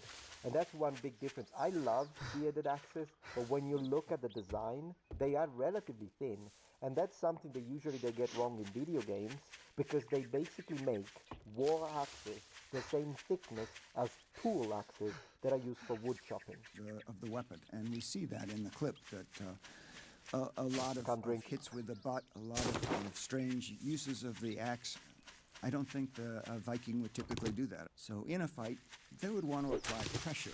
Pressure, pressure, pressure. We do see examples of Vikings fighting with different weapons in each hand. But it's not common. Much more typical would be a weapon in one hand, shield in the other. Absolutely. Shields were the primary defense of Vikings. You know, someone without a shield was thought to be defenseless. Viking duels were highly formalized forms of one-on-one combat with a strict set of laws and a strict set of methods for doing it. I've listened to a guy talking about Viking combat. And it was trading blows. So first the challenger did an attack on the challenger, and the challenger did an attack on the challenged man. And this continued until either somebody died or the first blood still on the ground waiting. And duelers brought 3 shields with them to the dueling site. They would break. They knew it was likely that a shield would break. And so if a shield broke, they'd throw it away and pick up a fresh one during the duel. Yeah, he's absolutely right. It hasn't been mentioned, but because we talked about the sacks, we talked about the swords. Swords were expensive, so only the very successful Vikings would have been able to afford them. So that's sword. Then you have the axe, of course, but one very common that was used by the Norse was the spear. And we see it, like in movies, video games, you never see it because you're like, no, the Vikings used the axe. But no, in reality, the spear was probably, in my opinion, it may have even been more common because we have mentions of Dane warriors, specifically like bodyguards that were using the Dane axe, the two-handed, sure. But axe and shield, it was a thing. But in battle, I think spear would have been more common in the hands of the North. That's what I think, at least. So what we see in this clip is a shield being swung around wildly, like, you know, a knuckle duster. Yeah. We don't have defensive Vikings did. The shield was a defense, and any other use was probably sort of last ditch. So in the Viking age, shields were round, made of wood. I think during raiding they would use shields and axes, and in actual field combat they would use spears. Holy moly, I've seen, like, what is it with movies? Like, I've seen LARPers with shields that are 10 times better. Because in actual military combat, you're going to want order. There would be formations and whatnot. In an actual raid, it's every man for himself. You're creating as much chaos as you possibly can. Which is what you get when you hold a shield like this rather than strapping it to your arm. There are pros and cons to both. Holding it actually allows you to extend it further, whereas when it's strapped to your arm, it's not up to a certain point, but then you have less reach. The shield was supposed to use dynamically, which I'm sure he knows better than me. And you grip the shield from behind the boss. There's a grip back there. There's no straps that the arm passes through, so the shield can rotate pretty freely. Yeah. Now the shield in actual use was the defense. You held it tight to the body. And that is to allow you to deliver gasoline right now with your sword. Now, it's possible to have the shield swinging around, but in order to deliver a blow with the shield way out here, you're wide open for a possible counterattack as you're delivering the strike. I would call both of those sort of standard. Yeah, I'll just have to agree to disagree with him here. Honestly, I've seen people that are very skilled using Norse shields and axes and swords, and the shield is not kept tight close to the body at all times. I think he's wrong. I think he's intellectualizing it too much. I don't question his knowledge. He's phenomenal. But sometimes even people that focus, sometimes we complicate things too much. We think too much. It happens to me as well.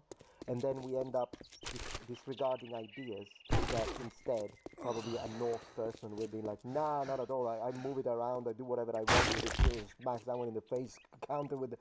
Like that feels more realistic. And the way I've seen it used, the shield is dynamic. And the fact that, and again, I was saying, I kind of want to use the shield. We're going to have a Vega with a shield. When I have the shield and I can grip it this way, holding it tight like this the whole time. God damn it, I need water. Defeats the purpose of this type of grip. Because look at what I can do due to the, look how far away That's the best I can hold. do. This actually increases my line of defense.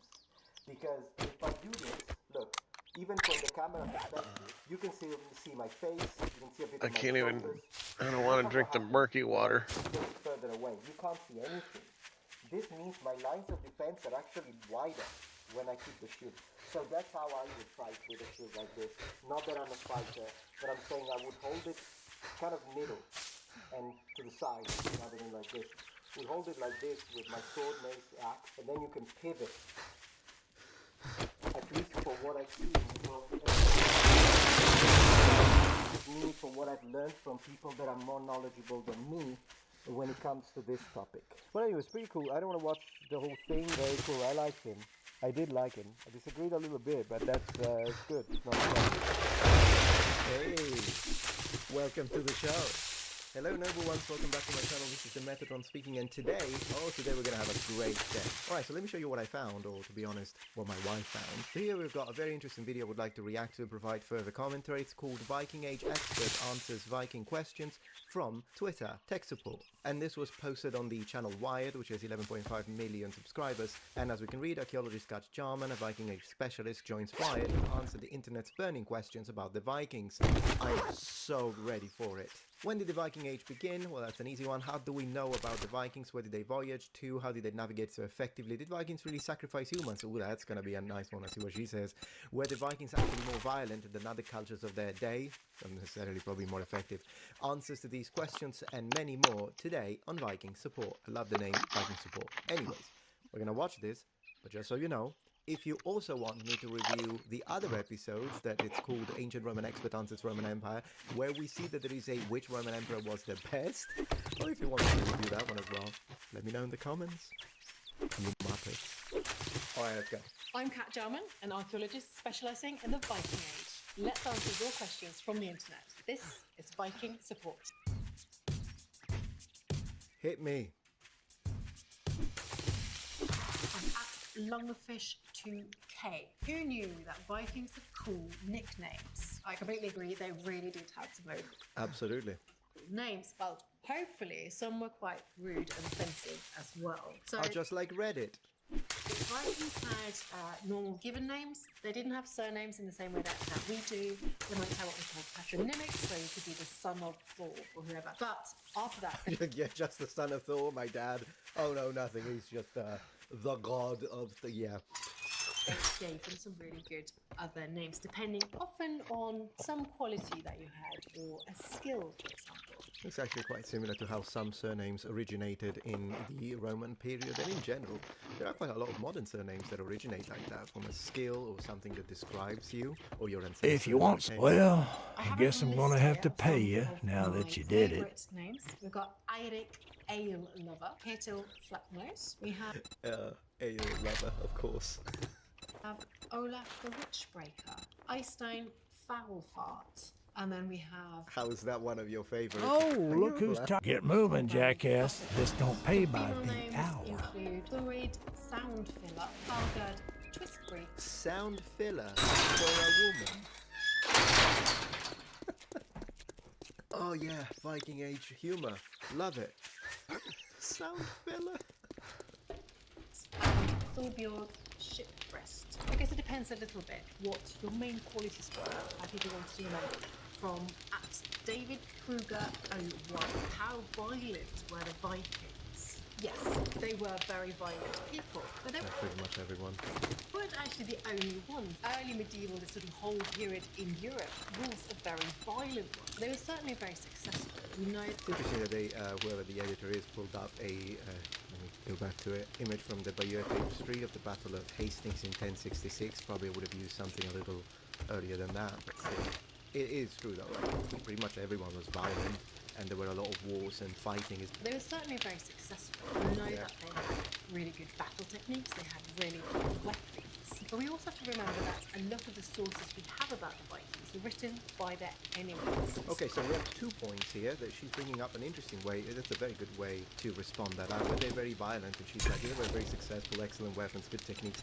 I think that's a very good way to approach it, because at the end of the day, yes, there are some cultures like even the ancient Romans where we can say, oh my gosh, they defeated this number of people and conquered this number of territories. Of course, by comparison, it makes it sound like they would have been more violent or perhaps even bloodthirsty than other cultures that didn't achieve that, but oftentimes that's not because, the others were all like pacifists. The Romans, or in this case, the Vikings, the Norse, should we say, were horrible. It's just because they were the ones that actually did manage to do that, because they were more effective. So this idea of seeing it as a matter of violence, and you would have to look at it at a comparative level, and the comparison should be between cultures of the period, not between what we do now and what they did then. Even though then again, if you look at Second World War, can we really call them violent? But now she's talking about the bias in the sources, and that's also another very interesting item of discussion. Let's see what she says. Sometimes there's a little bit of a bias in those sources. Sometimes it's massive.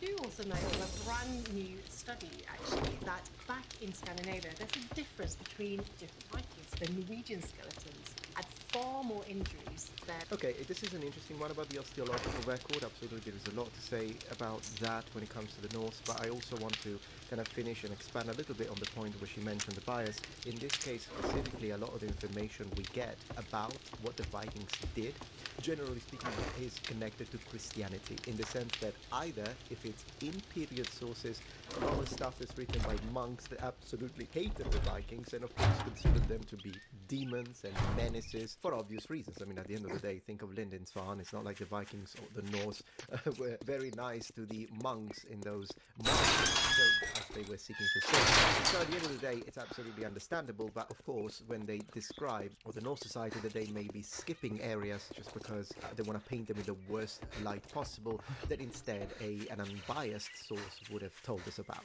And then the second element is that a lot of the stuff that we read, including the sagas, were written after the Viking Age, and therefore when the Norse had already converted to Christianity, and so you can imagine that if there is a sort of educational theme behind the things that have been written, that it's possible that that would have introduced bias in the way the culture was described. The Danish ones. In fact, about a third of the skeleton studies all had violent trauma to the bones, but only about 6% of the Danes. They also had far more weapons.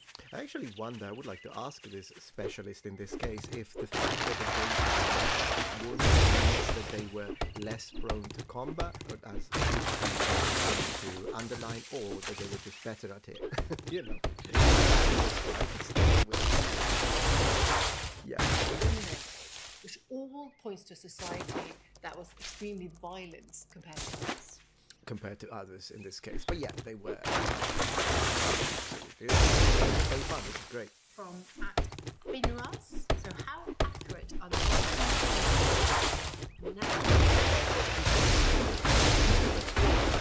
Anonym, it's good. That's good. But they are of real. Somewhat inspired by the sagas. Emma. Already the fact that she's utilizing the later ones as an example of accuracy tells you a lot. Objectively better first and second season, even though when it comes to accuracy, yeah. Historical records. There are other things that aren't quite right, or that go a little bit too far. One of those is the portrayal of women and female warriors. Hey, look at that. Nice. Interesting topic that she's presenting, and there is a lot to say. I'm sure she's going to talk about shield maidens and how, at the end of the day, we don't really have much of a historical way to validate the notion that shield maidens were a thing. I mean, maybe, very likely that it was more of a mythological thing, but then again, it's possible that some shield maidens, or should I say, female warriors existed, but it would have been a minority, and we can't prove it. I think that's what she's going to say. We'll see what she's going to say, but I have a lot to say on this. So, if anything, this might be the section where I talk the most. I thought we were going to talk about the weapons and armor, because, I mean, Viking series at one point, you see the main protagonist wearing a helmet that wouldn't been a thing for another 800 years. 800 years of anachronism. It's a burgonet. and it looks horrible. So, but let's see what she's going to say. And this is something that's quite a big debate because certainly in the Viking we have plenty of female warriors. In fact,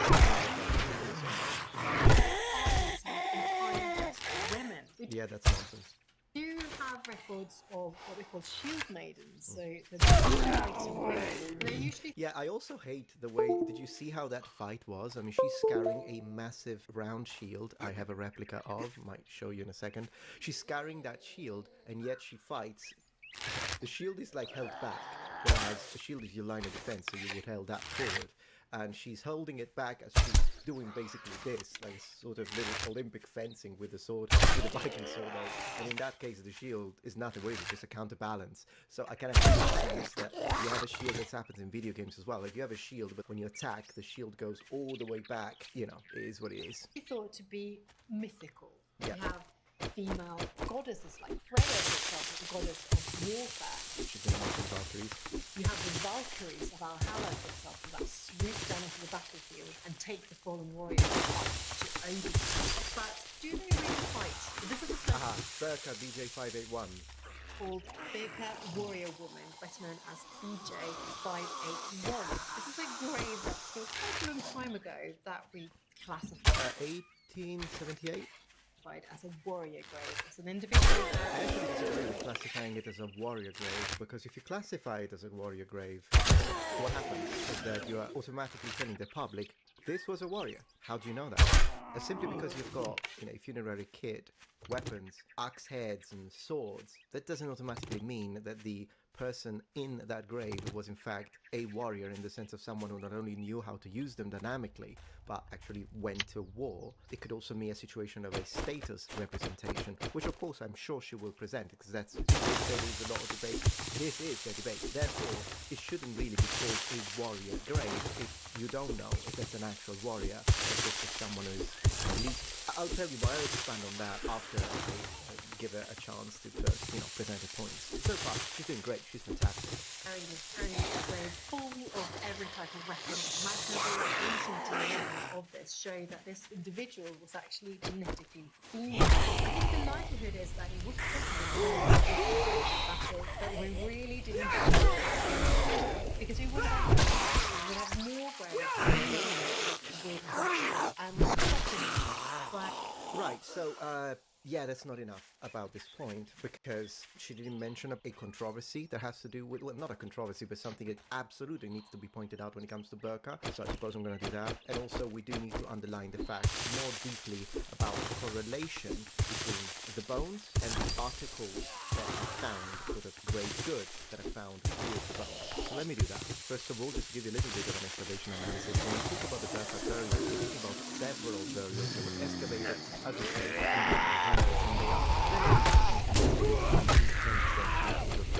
now,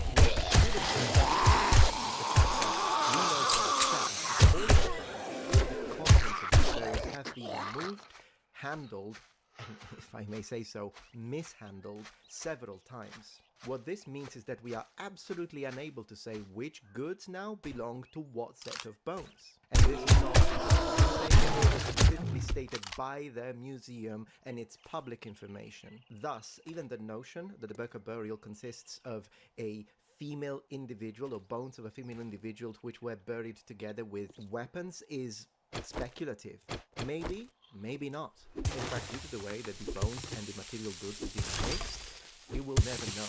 Interestingly enough, there is at least one other burial found in Norway that is certainly a female burial with military grade goods, which was excavated in the 1900s. Oh! For the details that I can read the documents, it's been a little while, but what I remember is a single burial of a woman who received trauma to the head, probably an axe blow, and was buried together with an axe head. Of course.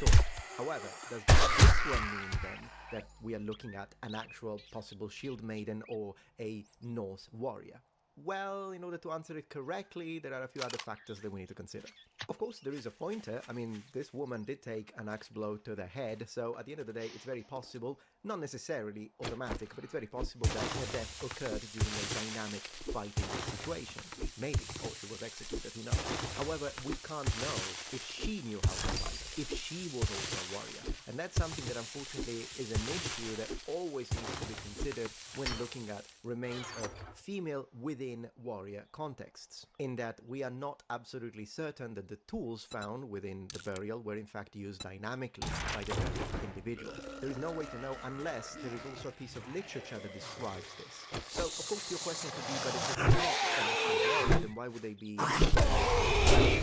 Well, the reason is that they could be marrying her husband, her father, her son, not uncommon in the Norse culture and in a lot of cultures, including Celtic ones. They could also be a status symbol of a noblewoman or a member of the elite or the upper echelons of society. In that instance, she would be buried with a sword, but not because she knew how to use it, but simply because it was a representation of her high status, a form of honoring the dead, if you will. One last point that I want to present before I let the specialist, the expert, speak again, is that the situation gets very complicated when it comes to female and Scandinavians in the context of war. The majority of the female burials attributed with military-grade goods in the Scandinavian era, which are few by the way, appear to show through genetic studies that the buried women were always allogenic, meaning individuals who were not part of the Norse culture, but were women from the either Balto-Slavic world or the Eurasian steppes. And as I say, that further complicates the situation because indeed we do have proof, material goods, documented evidence that tells us about the fact that yes, in the Eurasian steppes, whether it be the Sarmatians or the Sassanid Empire or maybe the Asiazages, there are populations that indeed had the element of women warriors within their culture. So, all of this to say, we have no idea if they did have actually women warriors or not. My take is I agree with the professor. I think that in general, the idea of full women warriors armies with shield maidens is nonsense. Probably shield maidens were more of a sort of mythological concept, but I don't exclude it completely that perhaps in rare occasions there were absolutely women that were trained in combat and perhaps even joined raids actively and knew how to use their weapons. It's just that that wouldn't have been the norm. And with that being said, I would love a video game that allows me to play a alternative history where shield maidens were a thing. I'd love that. But please, continue. Nick 727. Did Vikings really sacrifice humans? There are a couple of archaeological finds that suggest perhaps people did get sacrificed. One of them is a site I worked on myself. We have a very peculiar grave of 4 young children who are buried together right outside a huge communal grave that we associate with the Viking Great Army in the 9th century.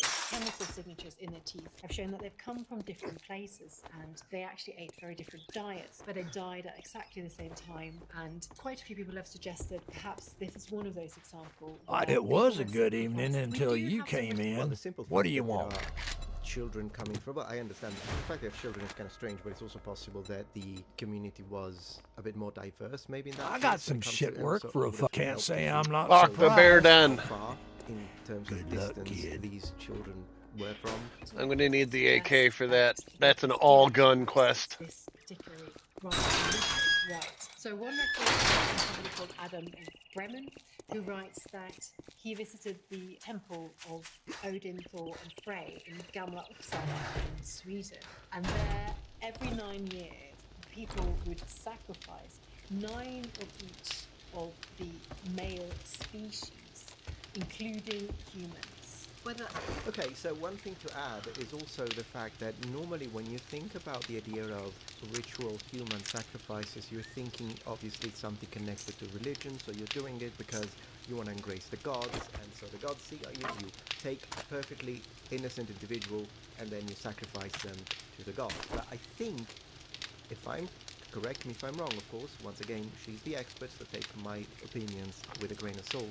But I think there are at least a couple of instances where I could strongly point out to the fact that yes, a specific man was sacrificed to Odin, but he was a criminal and he was going to be executed anyways. So rather than just looking at it as, oh, the Vikings performed human sacrifices as part of their religion, I think should be more connected to the idea of a religious expression of what would be a judicial system. So yeah, you hung the man, but you do it for Odin. You were still gonna hang him because of the crimes he had committed. That's, I think, one way to look at it. It will give us a little more perspective when it comes to this. It's true or not, we don't really know. Next question is from Shufflupagus. How do we know about the Vikings? We don't really have many direct written sources from the Vikings themselves. Which is fascinating if you think about the fact that they could read and write, at least those that did know how to read and write the runes. We do have historical records that are contemporary from other people. Typically, they're enemies, other people who encountered the Vikings. So that could be the Anglo-Saxons, for example. Now, they have to be taken sometimes with a pinch of salt. Often they only really involve things like rulers, the battles, the bigger movements. They don't tend to tell us very much about everyday events and normal people. The Vikings themselves... Which is a shame. I think everyday event, the routine of a man of the Viking Age is actually so fascinating to me. Of course the battles are fascinating, of course the political intrigues and the king this and the jarl that. It's fantastic, and the whole religious aspect is also interesting, but the day-to-day aspects or elements of their lives, what they did, what they ate, what sort of routine did they have, what time did they wake up, what was their breakfast like, how did they spend their leisure time, how intensely did they work. I mean, all of this would be, it's so fascinating. I wish they told us more about it. Did have a writing system, they had runes, but they were only used for very short inscriptions, so there's not really that much to get from. We do also have what we call sagas, kind of like historical fiction really. They are stories that are written about the Vikings. Yeah, as you can see, late 13th century, so they were already Christianized by then, and there is a massive gap in time between when the sagas were written and the era that they were discussing. Mostly written down in Iceland in the 13 and 1400s. Several hundred years after the Viking Age is finished. I really want to visit Iceland one day. I'll have to take my wife there. Typically also written through a very Christian perspective, when a lot of the Vikings were pagans. So we are getting a bit of a skewed idea about what the Vikings were about. We then also have is the people themselves. So we can look at the human remains, we can look at the evidence from the bodies and the graves. So that's where... Could you imagine if someone, I mean, I agree with her, she's fantastic, but could you and they connected it to something else, like, hey, good morning, let's look at the human remains. Let's just have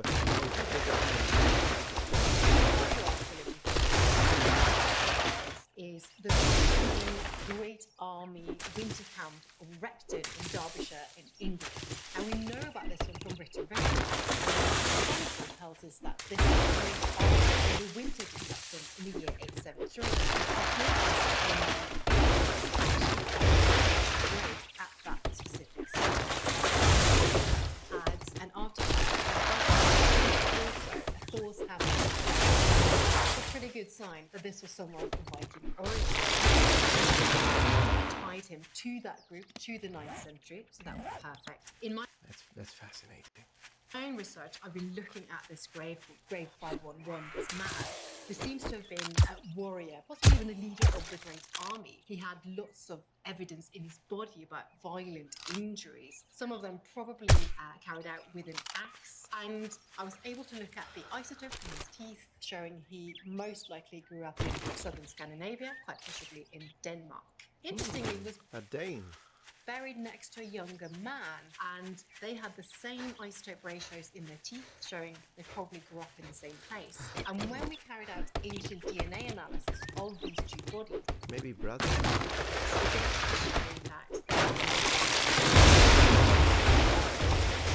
Father and son, imagine that.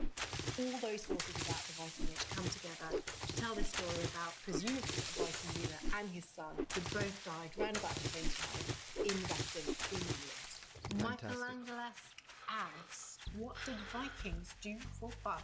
They certainly had parties, they had feasts where they would quite enjoy drinking mead and beer and get quite drunk. We know they did lots of other things. We found ice skates and skis, archaeological evidence. Can you see how humans are humans, right?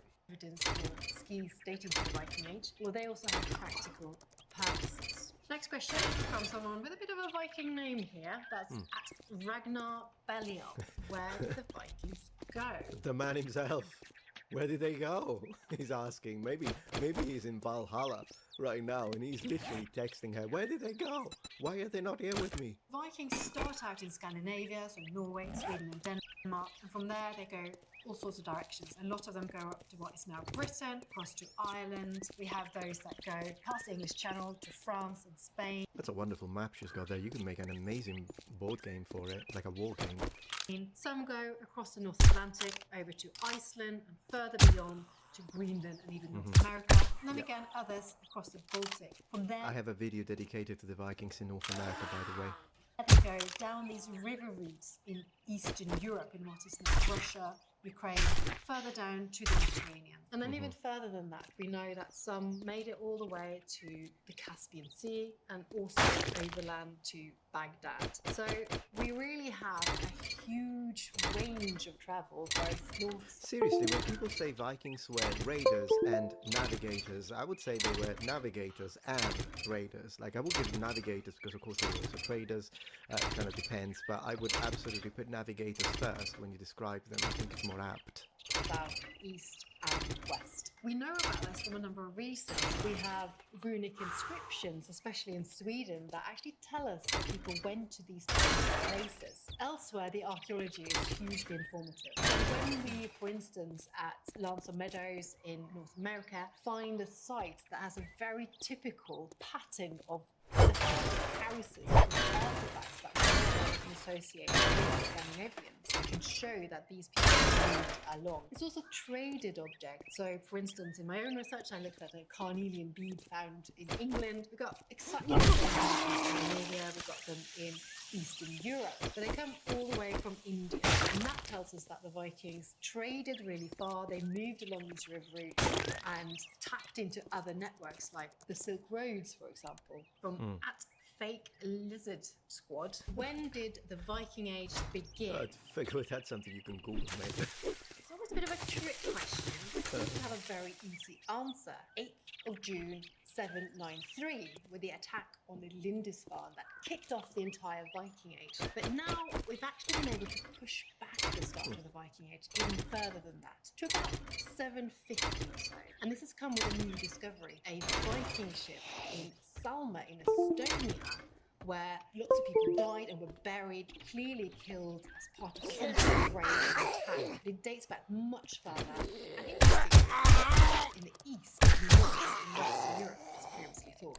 This question is from at Erdreed Gnimmo. What is the... I think when it comes to the periodization, and maybe from an English perspective, the Viking Age will still begin. When does the Bronze Age begin? When does the Iron Age begin? Well, it depends. I mean, in Africa, in which part of Africa, in Europe, in Western Europe, like, it changes significantly. I think when someone asks, when did the Viking Age begin? Probably my answer would be, where are you from? Because, I mean, if they are English, I still think it's correct to say that it began for the English in that specific moment, because whatever the heck the Vikings were doing on the other side did not influence English whatsoever.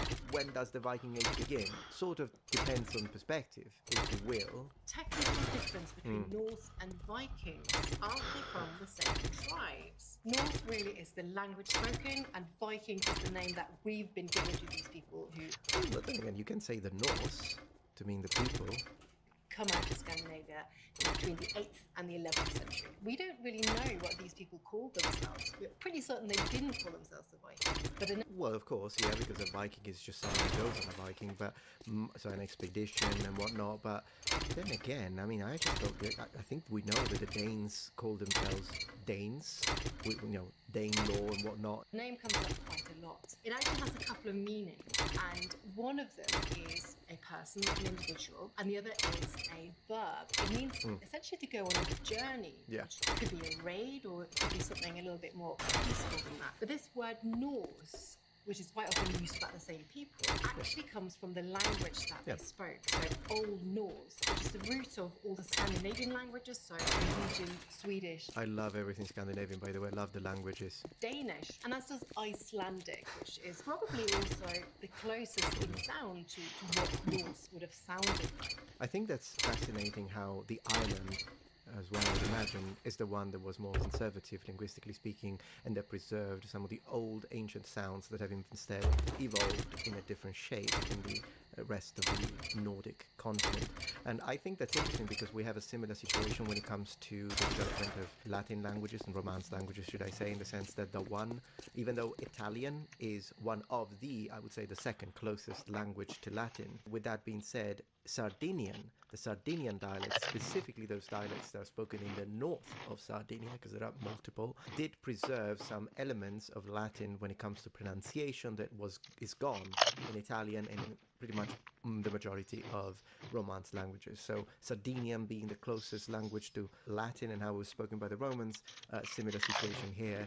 The island, I don't think it's a coincidence. What happens if you settle somewhere else? So if somebody comes from Scandinavia and settles in, say, England, how long do they speak Norse? Do they swap over to English? We don't really know. The same sort of people that come out of Scandinavia and the countries that we call Norway, Sweden and Denmark, they come into play much later towards the end of the period. So we tend to just lump them all together really and call them all Vikings. Next up is at Gregstradamus. Vikings didn't use a compass while navigating their ships, so how did they get to know where they were going? There's a possibility they used something called sunstones, which would help to show where the sun was and so where north was and so on. But a lot of the time they're really just looking at their geography. They're looking at the sea, hugging the coastline quite often. So if you're going across from... like on Civilization, when you still haven't developed the later technologies that have to do with... If you're a player, you know exactly what I'm talking about. I don't even need to explain. Scandinavia and over to Britain. I like Civilization. That's route, so you're looking for sites of it's a land, cool game. going literally around the coastlines and knowing what the oceans are doing as you're moving around. From at the Grimfrost, did Vikings smoke pot? We have found evidence of cannabis seeds, in fact, in Scandinavia.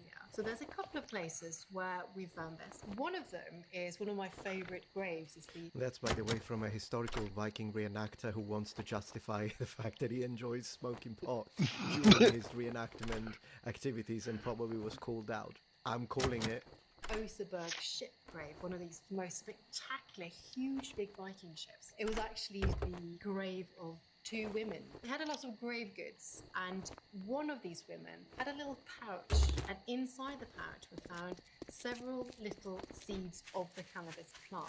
Because what we don't know is how these seeds were used. Presumably they were planted. They could have used them for smoking. They could have used the herbs medicinally. Yeah, I was going to say for medical reasons. It kind of sounds more connected to what the Romans did. Alternatively, they could have been used for hemp. We know that people make rope out of hemp. At Arthemota. So sorry, mate, I'm not sure if you... I mean, you could try and justify your smoking, but then again, I mean, I've never smoked in my life, anything, so not the greatest person to help you support that. Asks, watching Vikings Valhalla and wondering how they were just having unprotected sex and not afraid of disease or pregnancy. Were there special Viking condoms? I think the answer to that is no. Just sort of hypothetically, if they did have Probably wouldn't. Yeah, but there are some to connect civilization, so it's not like an absolutely no, is we don't know. that don't actually last in the archaeological record. So even if they were, we probably wouldn't know. Were they afraid of disease and pregnancy? Almost certainly yes, but we don't have any evidence of sexually transmitted diseases. There are some that leave a trace in a skeleton, like syphilis, for example, can actually be so severe that it makes huge alterations into the bones. In terms of be careful. Pregnancy, we don't know that they had any ways of dealing with that, but slightly less pleasant knowledge that we do have is the possibility that they carried out what we call infanticide. We do have one written record, which is quite interesting on this, from an Islamic traveller, a man called Al-Tajushi, who came from a town called Hedeby, which is now right on the border between Denmark and Germany. And he said that there, unwanted babies, for economic reasons, were thrown in the sea. That is horrible. I mean, just freaking give it for adoption. I mean, not that adoption worked like today, but don't freaking throw them in the... That's such an evil thing to do. I'd rather work days and nights. Is that true or not? We don't quite know, but probably the answer to the question is that yes, they were afraid. No, probably didn't know have condoms, and they may have had to deal with the unwanted babies rather than the pregnancy itself. Next up, we have Viking Historic, who asks, did Vikings use soap? We have some records that they did use soap, possibly something made out of lye and animal fat. More broadly, we know that they were really concerned with hygiene, and especially things like their hair. Very careful with washing their hair and combing their hair. Now, we know that both from written See, I'm a Viking. sources and from things like this, combs made of bone or antler. There's one record from an Arabic traveller who encounters some of the people called the Rus, and Ibn Fadlan said that these were some of the filthiest people he'd ever come across. They did wash every day, but they did it in a way he really didn't approve of. This group of men were given a bowl of water. The bowl was passed to the first person and then even spit into the same bowl. But at the end of it, he wouldn't throw the water out. He would actually pass it to the next person who do the same thing, just following all the way down the line. But if we go to Hey, if you're the first one to wash. Anglo-Saxon England, we've got quite a different perspective. We have a quote from somebody called John Williams, who all those Scandinavians Too clean. they caused so much trouble, not only because they carried every single day, they would also change their garments often, and they would have a bath every Saturday. Yes. The Saturday thing can still be found in the way you say Saturday in Scandinavian languages, which is like the day when you bathe. Phenomenal that it even resisted culturally and linguistically to this day. But yeah, imagine that. Oh, these Vikings, they wash too much. What kind of, are they even men? Why do women like them? Because then they were popular with women. I mean, that way they actually attracted all the local women who were so much more... Yeah, can you imagine that? Like, you're an Anglo-Saxon lad and you're like, oh, I hate these Viking men. They wash a lot and now our women like them. What's going to be the solution to that? Freaking wash. Wash, so then the women will like you as well. Where these incoming clean Vikings and the local men they were used to. From @sarcasmcat24, what did the Vikings look like? Man, these names. Generally speaking, think of it. And normally blue eyes. We have, however, yeah, the Jews. I think the first blue-eyed individual was from Spain. Discovered through ancient times. Quite a few of them. So lots of people with brown hair, even some people with brown eyes. We have one eyewitness description, which who describes these people called the Rus, who meets near the Volga.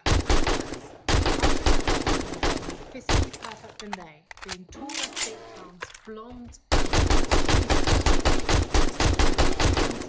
and apart from some of these other sources, we don't really have the descriptions either. It seems a bit like similar to Northern Europeans today, but not quite as stereotypical as we might imagine.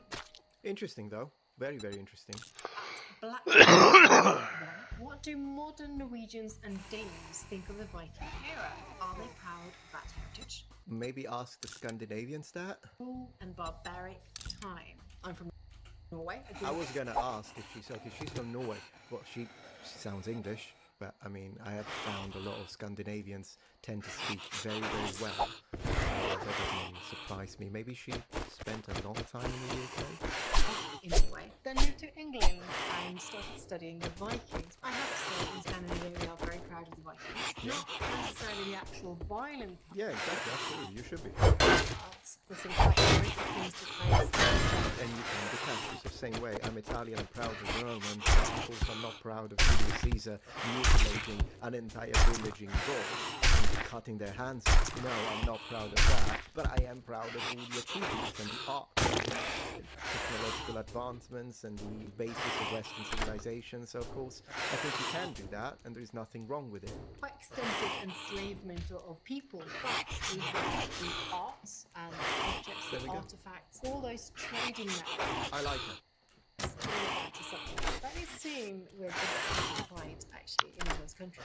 I've seen in England, for example, we see it from the, I suppose, the enemy's perspective. A lot of the researchers really very much talk about how the Vikings were defeated. So you have people like Alfred the Great, who's hailed as a great hero who defeated them. In fact, they recently had to take the life in the UK citizenship test, where one of the questions that comes up in the syllabus is who defeated the Vikings?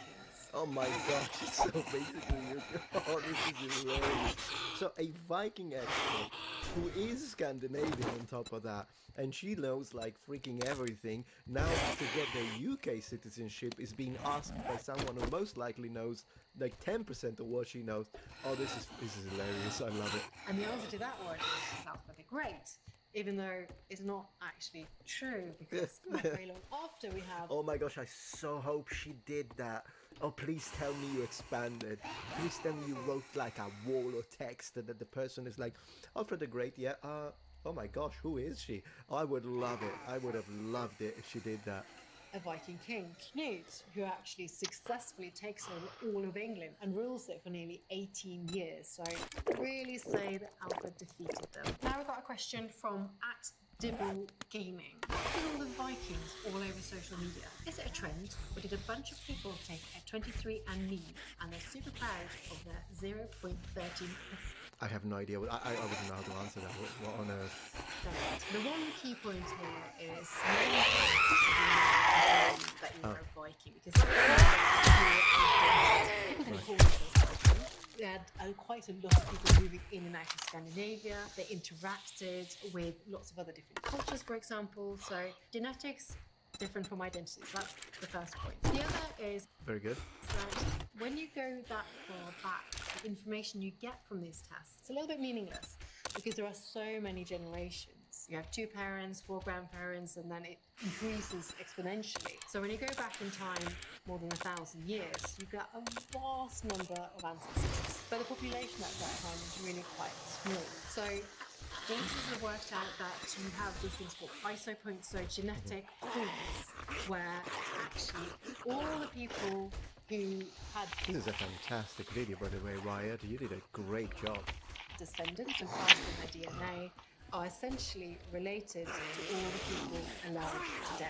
And that point in Northern Europe is in the 10th century. So essentially, if anybody in the Viking Age had children passing their DNA and you got ancestry in Northern Europe, then you're going to be related to those Scandinavians. That makes it a little bit less meaningful. And the other point is that you're not actually comparing your sample to those ancient populations directly. You're comparing it to other people, quite recent populations who live in those today.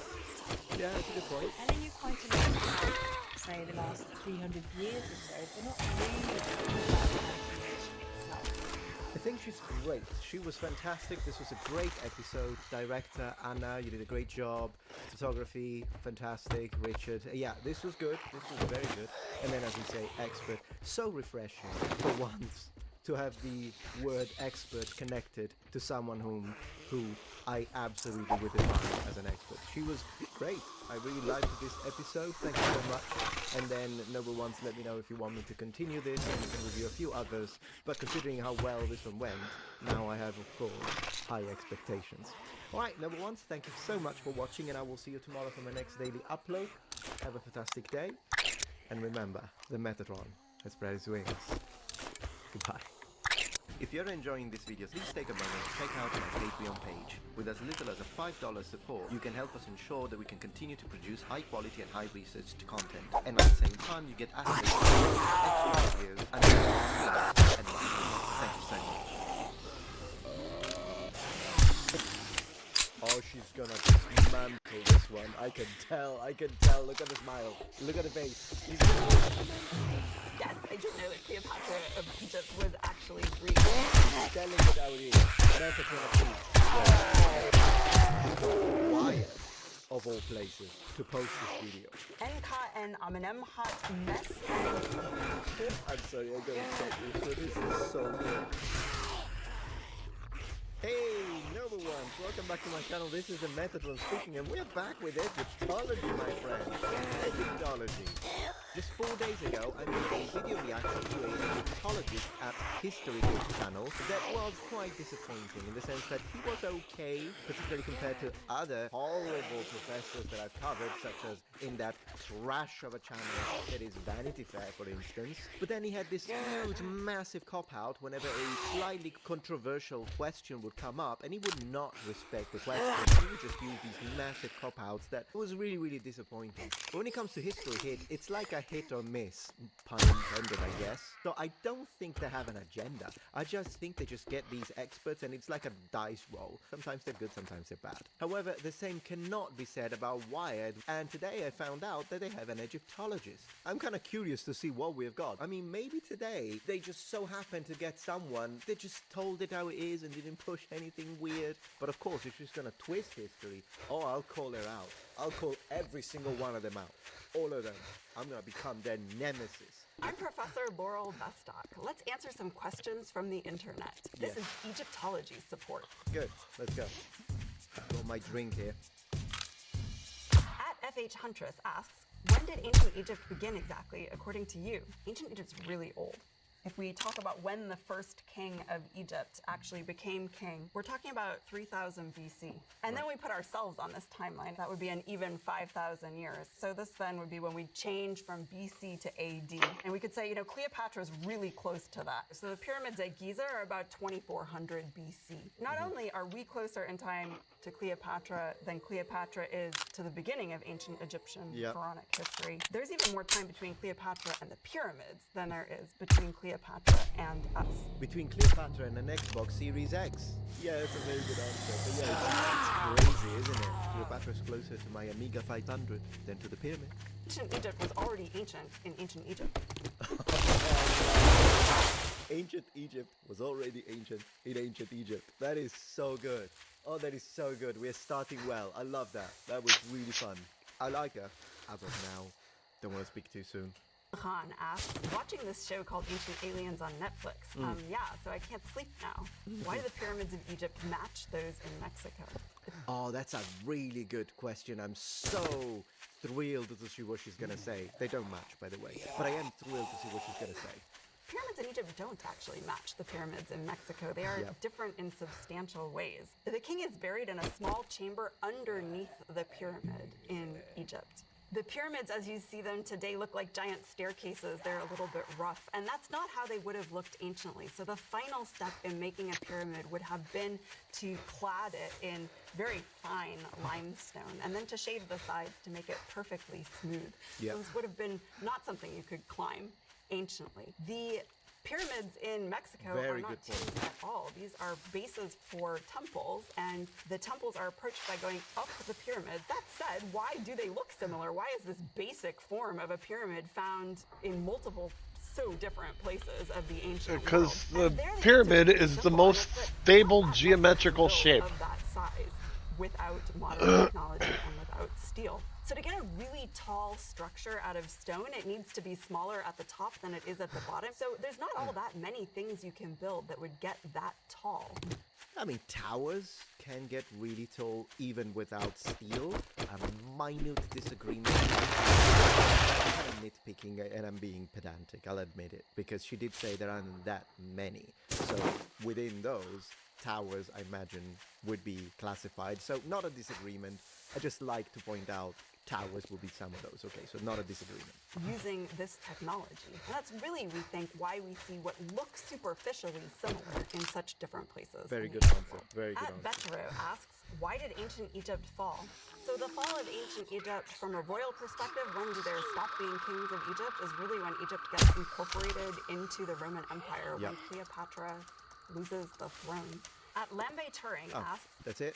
Okay. That would have been a good question to expand on. Also, I understand why she's choosing the period when ancient Egypt becomes a Roman province as a moment of fall, if you will, because now it isn't Egyptians who are in power.